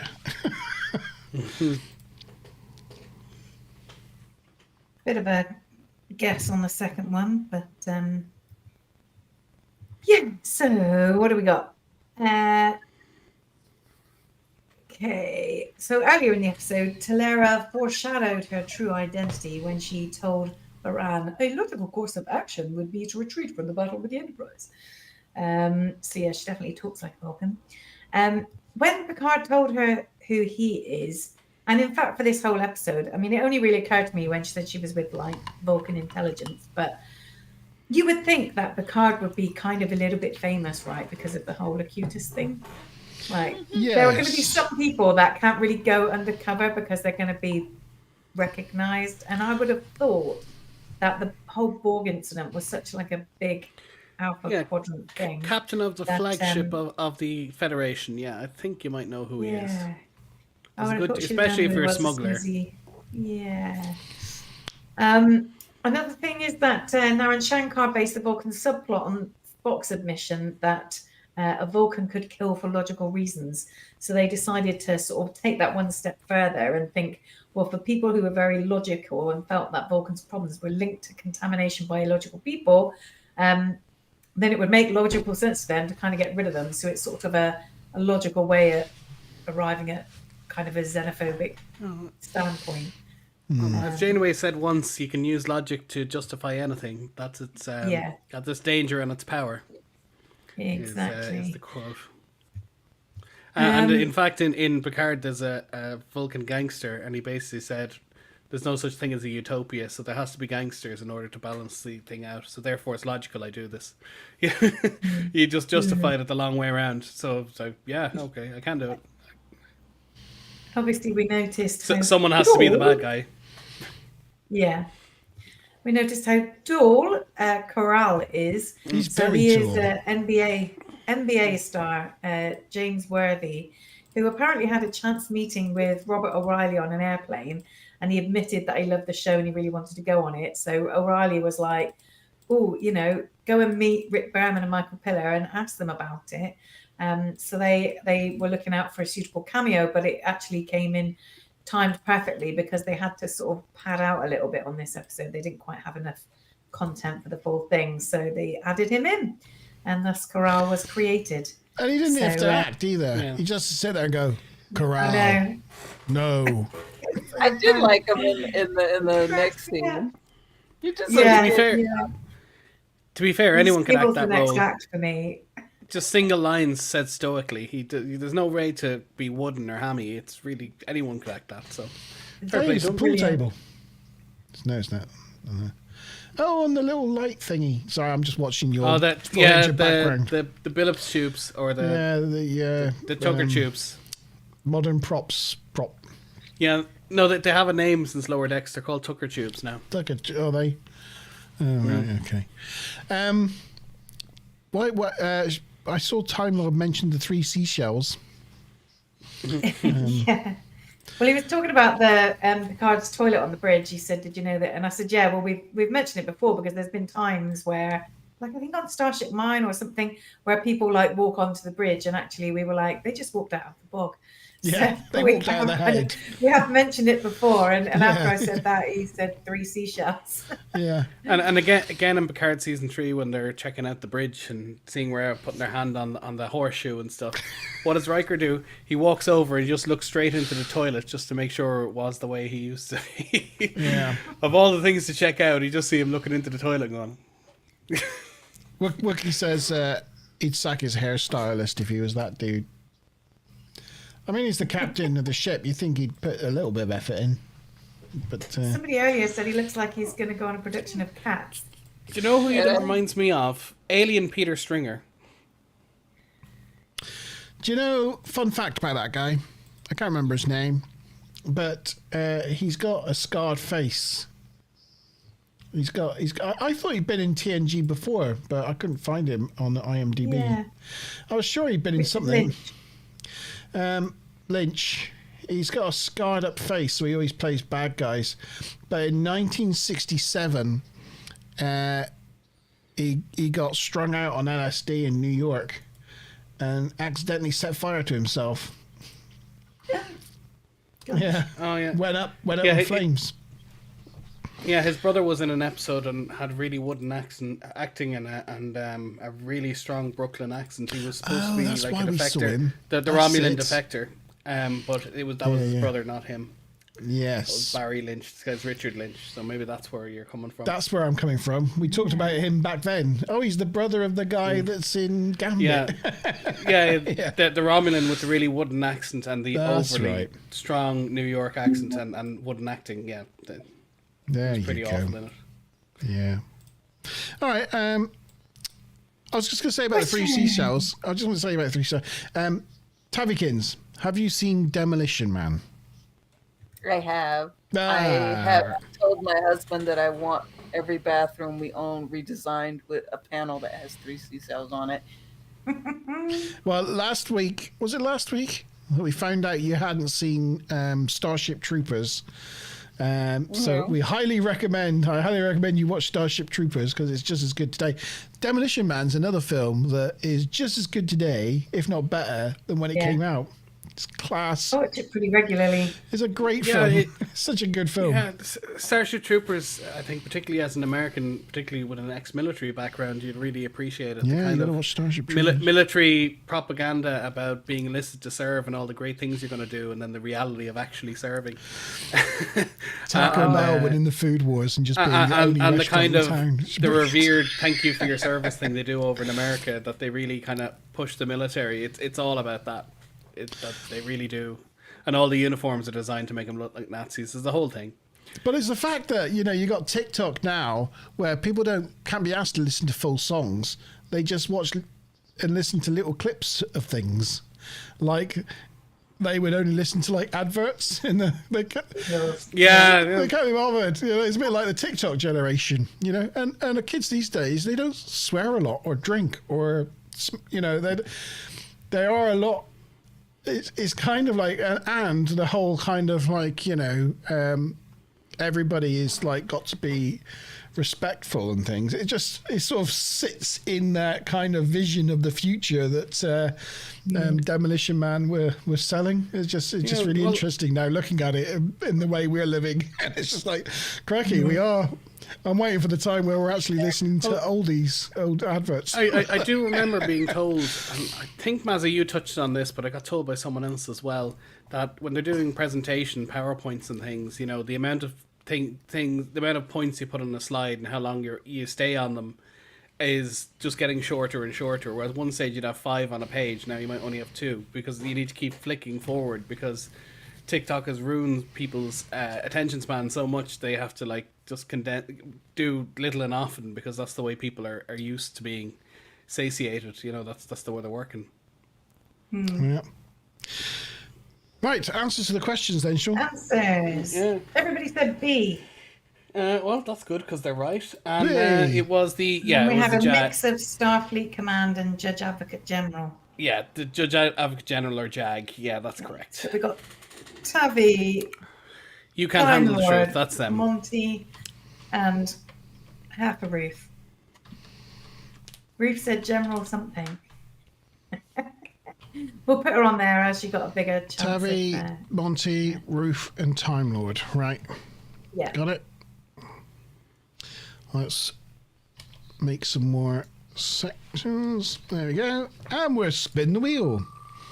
Do do do do do do do. Oh, it's going to be Tavi again. Oh gosh, it's the Tavykins raking in the points. Second time for the Tavykins. Raking them currently in the lead. Ruth is in second. Buplum and myself in third. Time Lord next, and Monty Ban last, but only by 10 points. Monty Ban, very, very slim. What's going on? I kind of had a shocking start, to be honest, to this one. You did. You didn't get any points until Act 2. Yeah. So here we go with Act 4. We've only got 2 acts to go, so we're not that far now. We're not that far. In the observation lounge, Troy and Data are getting to know Corral, though Data offers him some blood wine, and all Corral does is pour it on the floor. I was thinking, looking at that shot there, initially, when I saw it, I thought, Christ, Data's got a big glass of blood wine. But then, of course, that's kind of like a jug that he uses to fill Corral's glass. But also, interestingly, is that fits into that, no problem. So it kind of like is a bit of like an optical illusion. I just wanted to show you just Corral just like he just spends time just like, slowly pouring it onto the floor whilst not breaking eye contact with Troy, which was just quite funny. As Data's watching his carpet get soaked. Well, I love how, he got exactly one glass of blood wine in one container and then an empty glass. So he went over to the replicator and then ordered the two and then poured it instead of the replicator just generating a glass with the blood wine in it. Yeah. Silly thing, but it caught my eye. Dr. Crusher hasn't found a thing in the Klingons shuttlecraft. Of course, this shuttlecraft is the same ship that we've seen a number of times. I think it was in the last episode. The time pod and anyway, we've seen it many, many times. Dr. Crusher hasn't found a thing in it. Despite scanning the shuttle 3 times, then Riker, Picard, and the Misfits beam aboard, and Riker shoots a security guard. Picard looks for the artifact in the shuttle, and he can't find it either. Riker asks Crusher where the Klingon pilot is, and Crusher tells him he's in the observation lounge. Riker shoots both Worf and Dr. Crusher, and they use the transporter in the shuttle to beam to the observation lounge. The sight of Riker and Picard and the mercenaries definitely surprises Troy, but also even surprises Data.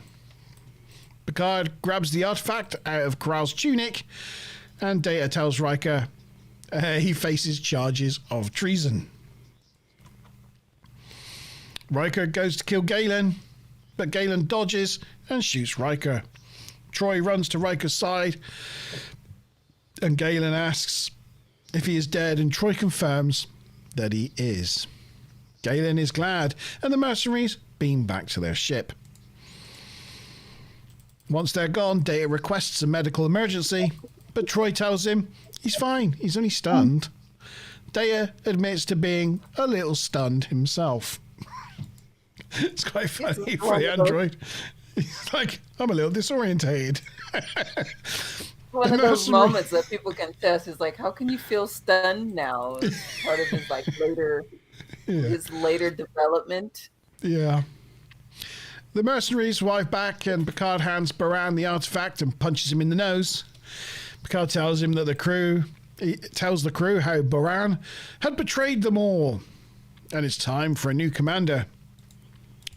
Picard asks the crew who's with him, and it turns out they all are.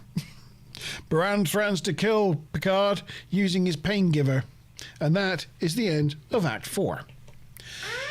Question time. Okay, so the first question.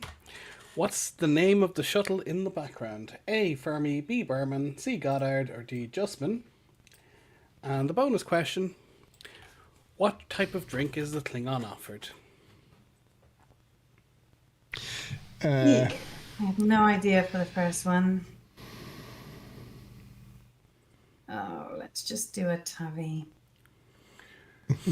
Also, I what was I going to say? I love how when he pours out the blood wine, you can't see where it's hitting the carpet, because quite clearly they wanted to keep the carpet right from the red liquid. So there's it's going to be some plastic down there and a few towels. There's no way they poured that on the actual carpet. I felt personally offended that this Klingon goes into our observation lounge and pours red wine on our carpet. I was like, how dare he? Check him out now. Well, to be fair, he's like, he was being pulled on trumped up charges. So that's true. He wasn't a happy bunny. Even though he was being a smuggler, that's still not still not okay. No. He just totally steals the show in my mind, or certainly this act. Okay, so I only have one thingy for this act, which is that in the conference room, when Riker is supposedly killed by Picard posing as Galen, Corral is there. And then obviously when the others beam out, Riker kind of wakes up and, the whole route. But it's like Corral's never seen or heard from again. So presumably he stood in the corner seeing it unfold that this was all just a big con and ruse, but doesn't react. Yeah. But, yeah. Baran, you're being duped. Baran. Oh, no. Yeah. But that's all I have for that act, I'm afraid. Yeah. Bit of a short act. Long act 5 in this episode. Well, here's hoping people have answered already, because we're going to go to the answers. Yeah, we have got all answers. No, we have got all answers. So we're split between A's and C's. We've got 3 A's and 3 C's. Wow. This is where Sean goes, it was B. It's B. Close. It was D. Justman, you all got it wrong. Yikes. And everybody else has said blood wine or blood wine-ish or replicated blood wine. Yeah, replicated wine. blood wine or blood wine. Yeah, that's all fine. Okay, so that's everybody on the wheel. Nobody for the 100-point main question answer. Gosh, that could have really split. That could have really, that could have, could have put the cat amongst the pigeons, but no. I'd never seen the Justman before, and sure enough, it was the only time. I normally try and avoid those questions, but it's the only time I've seen it, and the only time it was there because I looked. So there you go. Also, it's funny they mentioned the class of the shuttle, the Tomon class. We never see it again. I know it's a reuse of the Rasmussen shuttle, but that they went to the trouble of mentioning what type of shuttle it is, because there's only 4 types of Klingon ship, and that's one of them that's ever been mentioned, pretty much. Wow. Right. Doop, doop, doop, doop, doop, doop. Who's it gonna be? Oh, it's a Wook. Oh, yes. Well, this has not been my episode. Well, yeah, but Wow. all of us on there, so it actually, in the grand scheme. So, doesn't actually yeah, make sense. so you're all where you were, really. You washed your got face, us as they all. say. Like, So you all got the first question wrong, and you all got a Wook. Wow, that's a round and a half. Yeah. And we all got this question null. We all all- all got the first question wrong. We all Yeah, came so out of it- that act less than I went. Yeah, so you're all exactly. That whole act is minus 10. So relative to your other, you're all in the exact same place you were. Never mind. Yeah. Okay, so we're on to the final act. The final act of the day.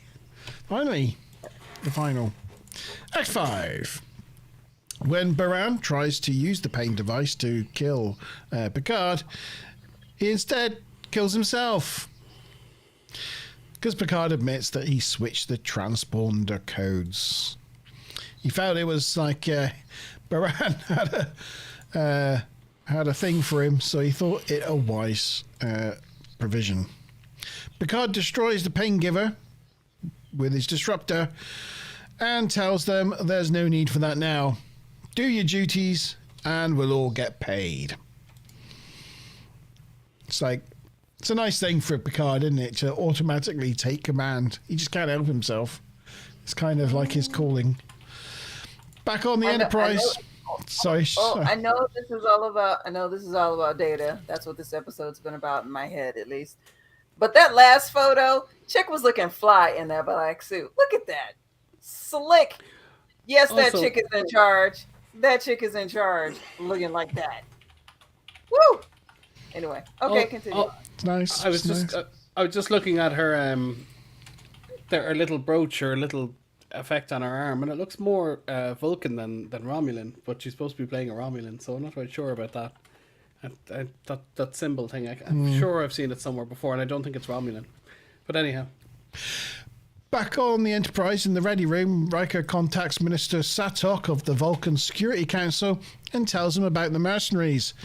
The minister tells Riker they have no operative on a mercenary ship. Rot roll.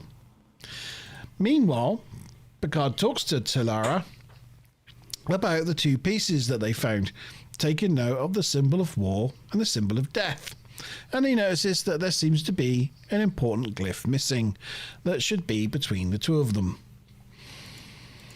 Tilara tells Picard that when they arrive, she will take the pieces and collect the payment.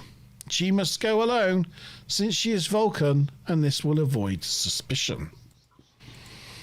Picard reveals that he asked Riker to contact the Vulcan security, just so that they don't accidentally get shot down, and this unnerves Talara.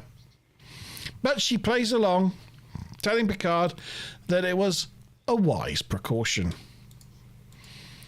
When they arrive at Vulcan... Oh, why aren't you not working? Oh, that was... Oh, weird. When they arrive at Vulcan, Picard declares a change of plan. Talara should leave one of the artifacts with them for assurance. Talara in turn tells the crew that Galen really is who he really is. He's Captain Picard of the Starship Enterprise, and offers up proof in the communication logs. Picard in turn tells them about the weapon and how Talara's plan is to double-cross them all. Vekor's like, I don't care about any of this, I just want my money. And she declares that she and Narek will go down to the surface with them.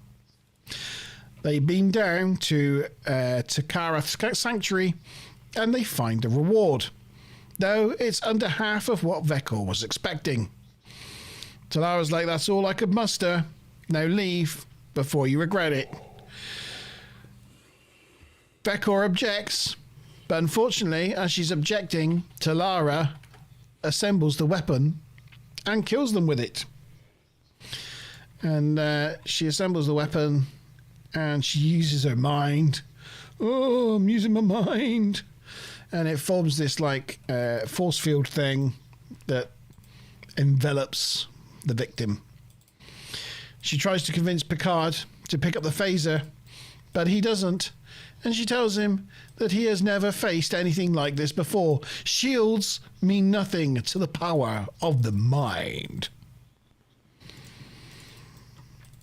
The awaiting beam in, and Picard shouts to them to drop their weapons and think happy, happy, joy, joy thoughts. And they do, and that renders the weapon useless, as it uses a person's negative thoughts against them. She keeps trying, but the energy just passes through them. Picard knew it would because of the third symbol on the weapon was the symbol for peace. Picard points out that the resonator was dismantled not because it was too powerful, but because when the Vulcans found peace, it became obsolete. Talara makes the universal symbol for drat. Foiled again. Gesture. If it wasn't for you pesky kids. I just find that funny. Later on the Enterprise, Riker tells Picard how they realized he wasn't on the ship. They scanned for the neural implant on the surface and they tracked the signal down to the cave. Data thinks it's a shame they didn't get to study the artifact further. Picard is about to set up the next staff meeting, but Riker points out that he's been declared dead, so he can't give any orders around here. Picard agrees. If I'm dead, he's going to go rest. Data suggests that Riker has been declared a renegade and faces a court-martial. Picard agrees with that as well and tells him that as he's going to bed, he suggests Data take Riker to the brig. Riker thought it was funny initially, but then he finds it funny until Data takes him by the arm and marches him off down the corridor towards the brig. He didn't get the joke. And that's the end of this episode. So the question is... Was he just winding him up? Was he just being ultra deadpan there and just winding Riker up for a moment? I mean, he's definitely the best person to play a deadpan prank, right? Yeah. It's funny. It's a funny ending. Yeah. It's slightly undermined by generations, and I'm having to get the chip to, give him emotions and understand humor, because in this episode he really nails both humor and a range of emotions without really showing it through. I do love it. Yeah, anyway. But question time anyhow. Oh, sorry. Yeah. There you go. You can do it now. All right.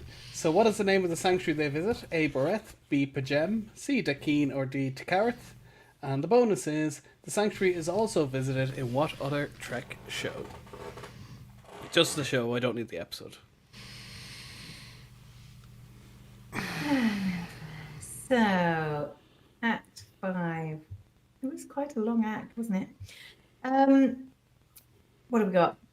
So initially, the Vulcan god of death on the little artifacty thing was bald, but they thought it looked a bit too much like Patrick Stewart in close-ups.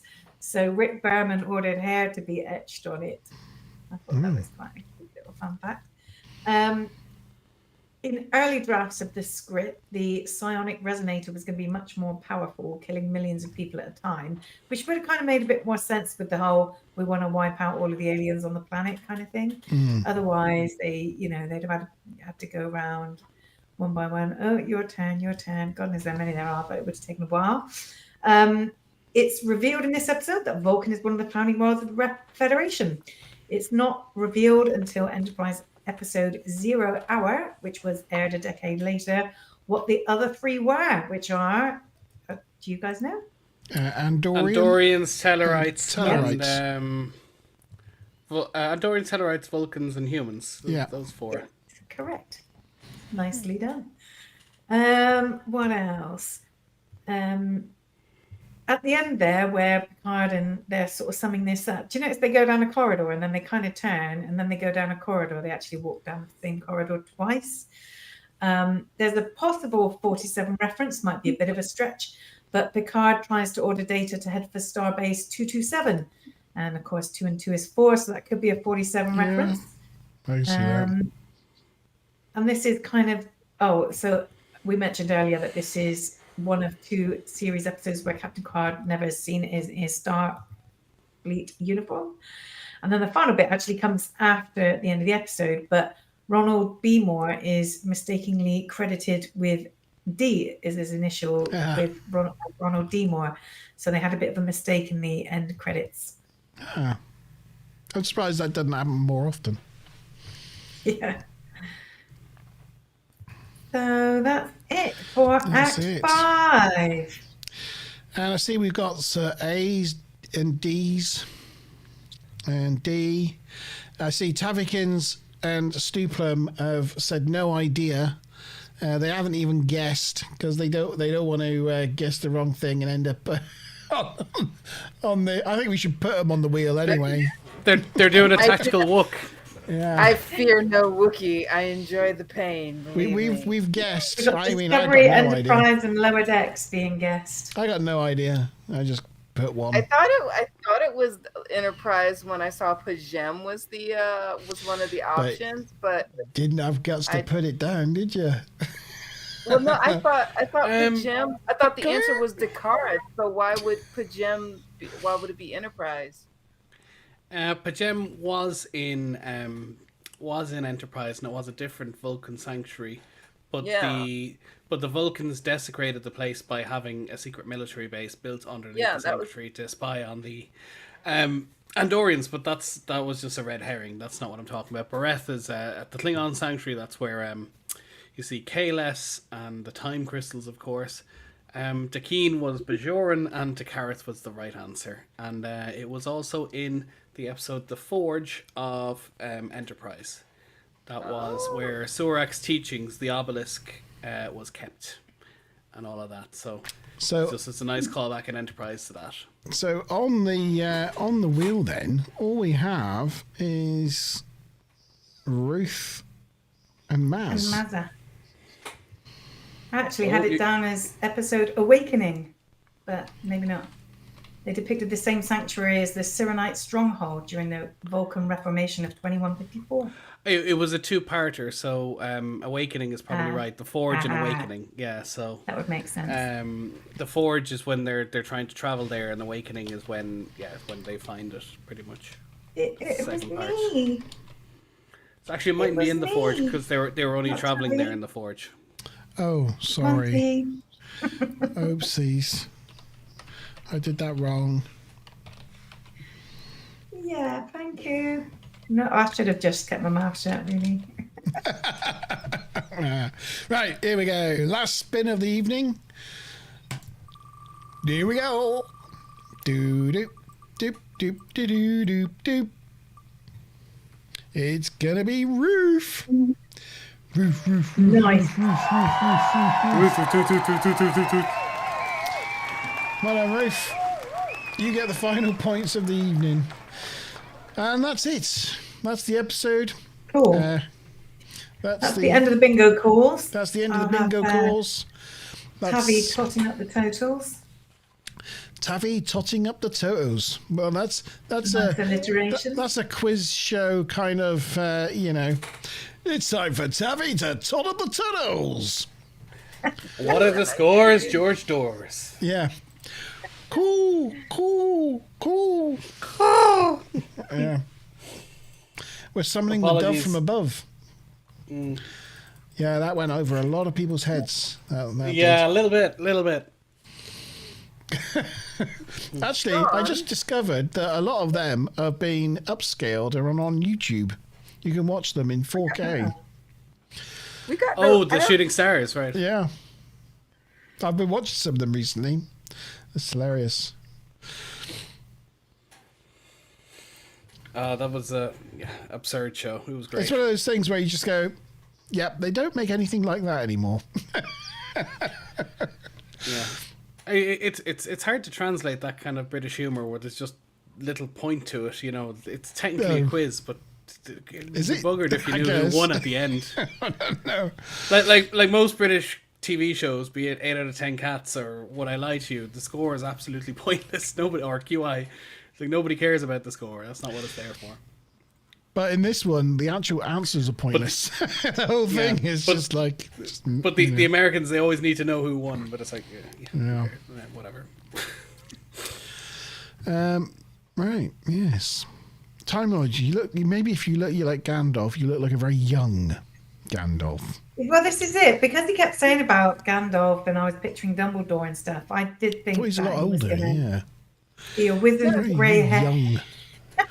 Gandalf in his like young prime, a bit like You're more like Rincewind. You look like Dorian, the dwarf king. Was it Dorian? No, Rincewind. the one from The Hobbit. Yeah, Rincewind. Yeah, that's from the Terry Pratchett book. Terry Pratchett, yeah. Yeah, Kind of I a bit take of an credit. insult, really. Rincewind's a I bit take of credit a... is a great show. It's a shame Graham Lennon, who wrote it, he won't be making any more shows no more. No? Guy got himself cancelled.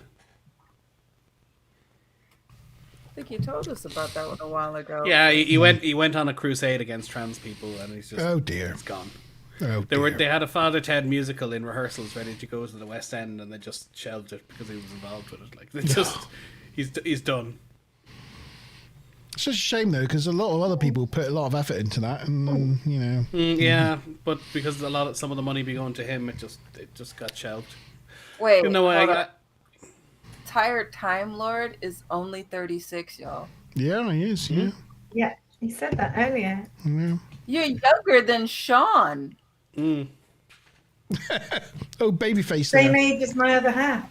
I do have I think I have touch. Yeah, I turned that off. So there's a touch up my appearance thing. I've turned that off, so I'm slightly less smooth now. But there is a kind of a filter thing you turn on, and it smooths you out a tiny bit. And then Where did you get that filter? and then on.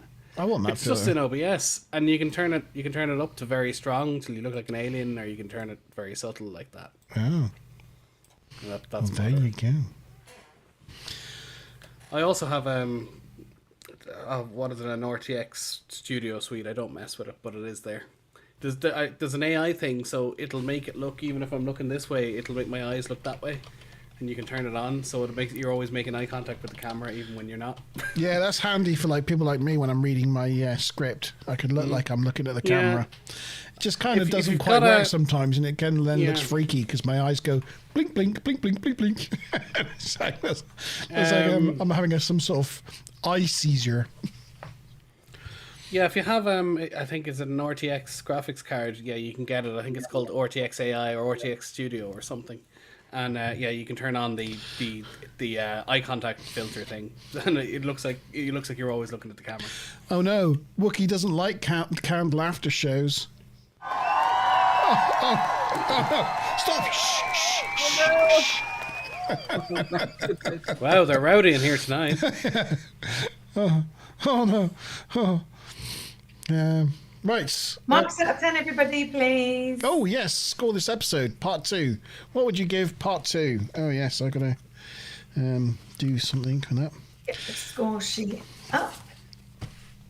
Score sheet is ready. Oh crap! Nearly chucked my wine everywhere. And here it is.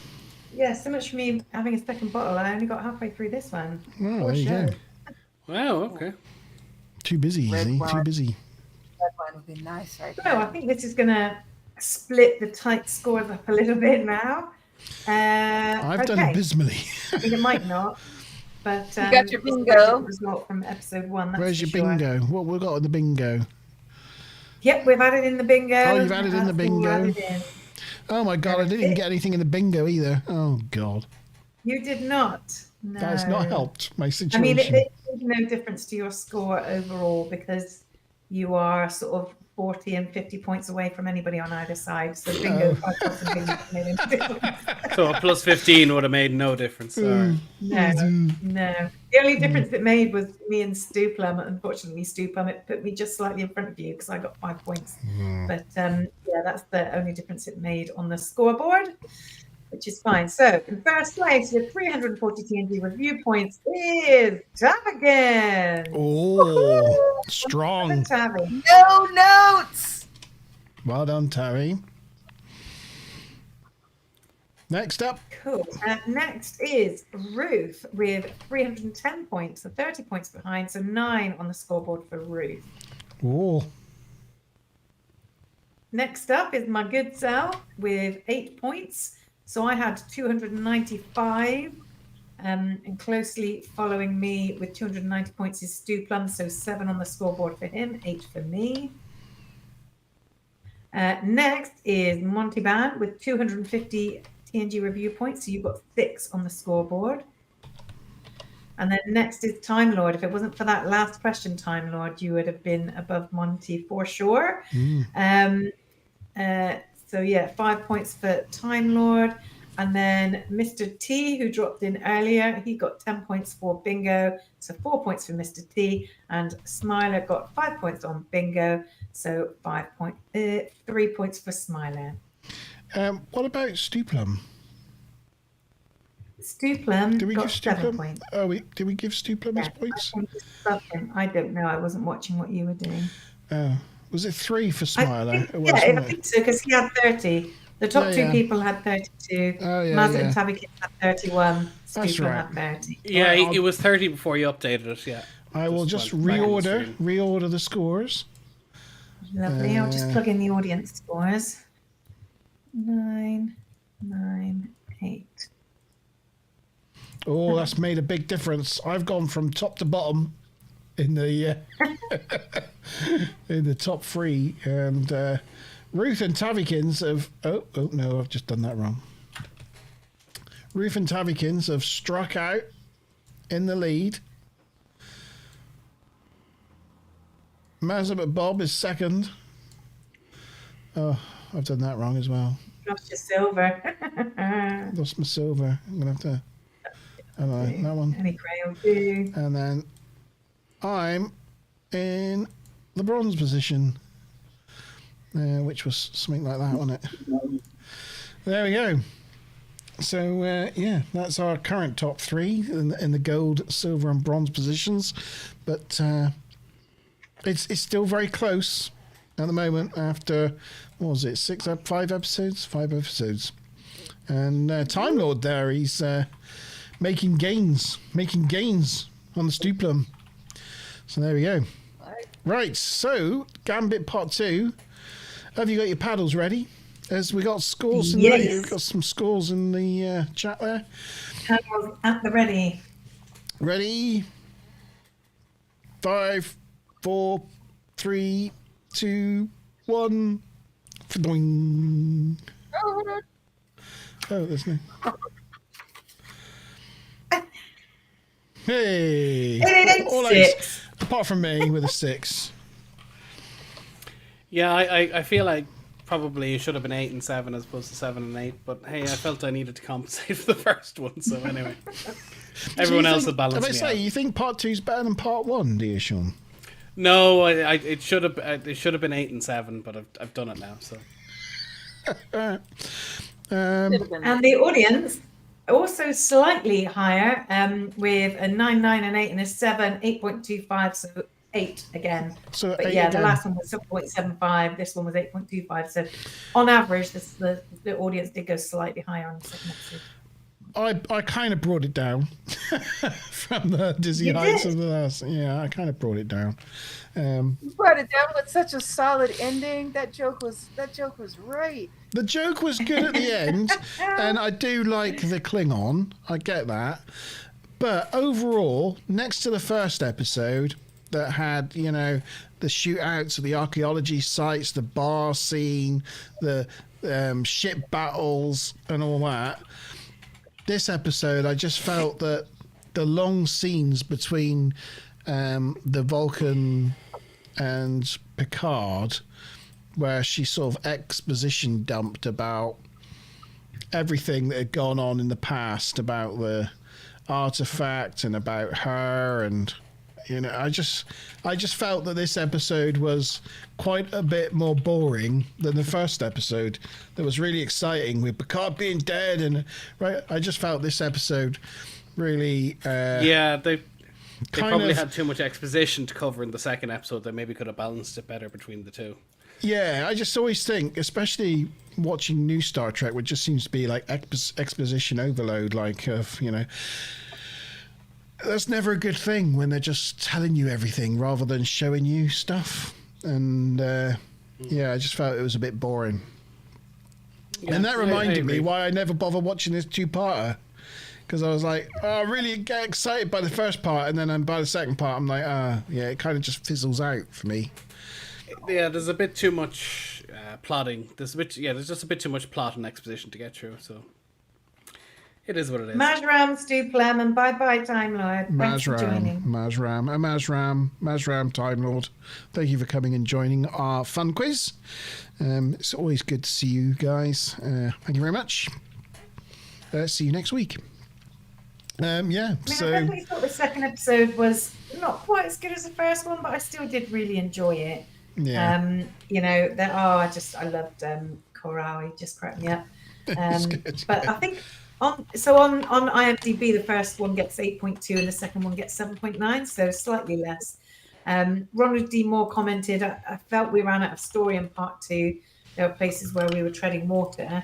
I mean, I don't think it was that bad, but for me, I think it was the whole psionic thingy at the end, and you just need to think good thoughts was just a little bit trite for me, but I thoroughly enjoyed it though. I still found it entertaining. It had some good action, and that was the other thing, is they get this like weapon that was supposed to be really fearful of, and she's like, and they're all just stood around waiting for her to conjure up this, like, why didn't anybody shoot her? Tackle her or do something. They're all just stood watching as this thing forms and envelops the guy, and then they're like, oh, and then they all stand around waiting to be enveloped. It wasn't a quick weapon, was it? No. Tackle her or something. Just shoot her with a phaser. Bang, done. No, they were too busy. They were too busy just letting the burn of it being the most worthless thing. Be like, we did. You did all this. Oh wait, no. Go ahead and use it again. Go ahead, use it again. People just have to be cool, and you lose. I think they were just being cruel. I think she would have preferred to be shot.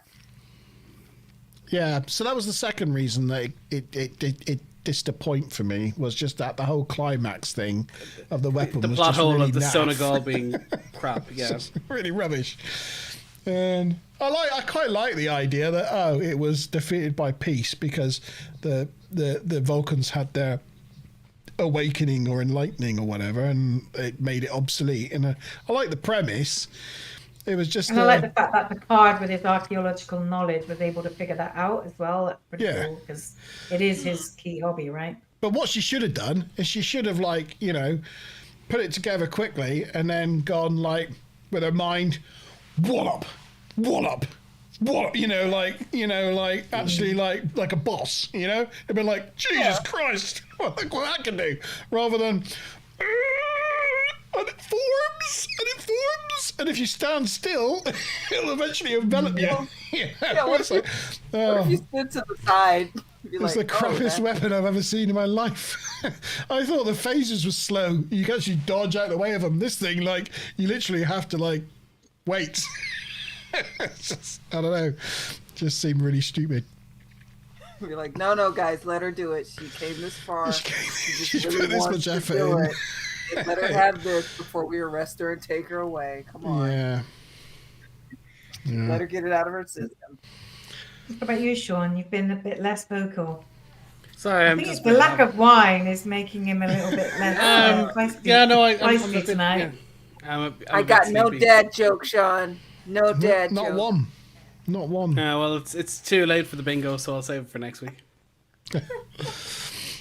Yeah, so there we go. It is nearly 11 o'clock and nearly midnight for Tavi. So that was our double episode for.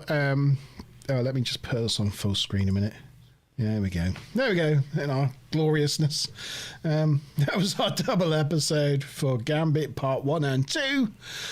It is the last double episode before the finale at the end of Season 7. So I guess it's the second to last TNG double-parter we'll ever cover on the TNG review show.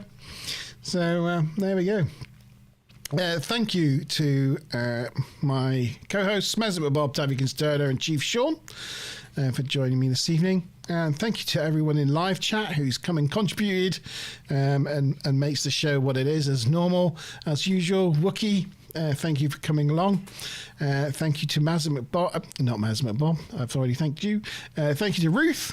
Thank you to Stuplum, and of course thank you to Tired Time Lord. Smiler Rainbow's still around. She's not in bed yet. I'm surprised at that, unless she's watching on her phone while she's going in bed. Thank you to all you guys, and we will see you next Wednesday. What's the next episode?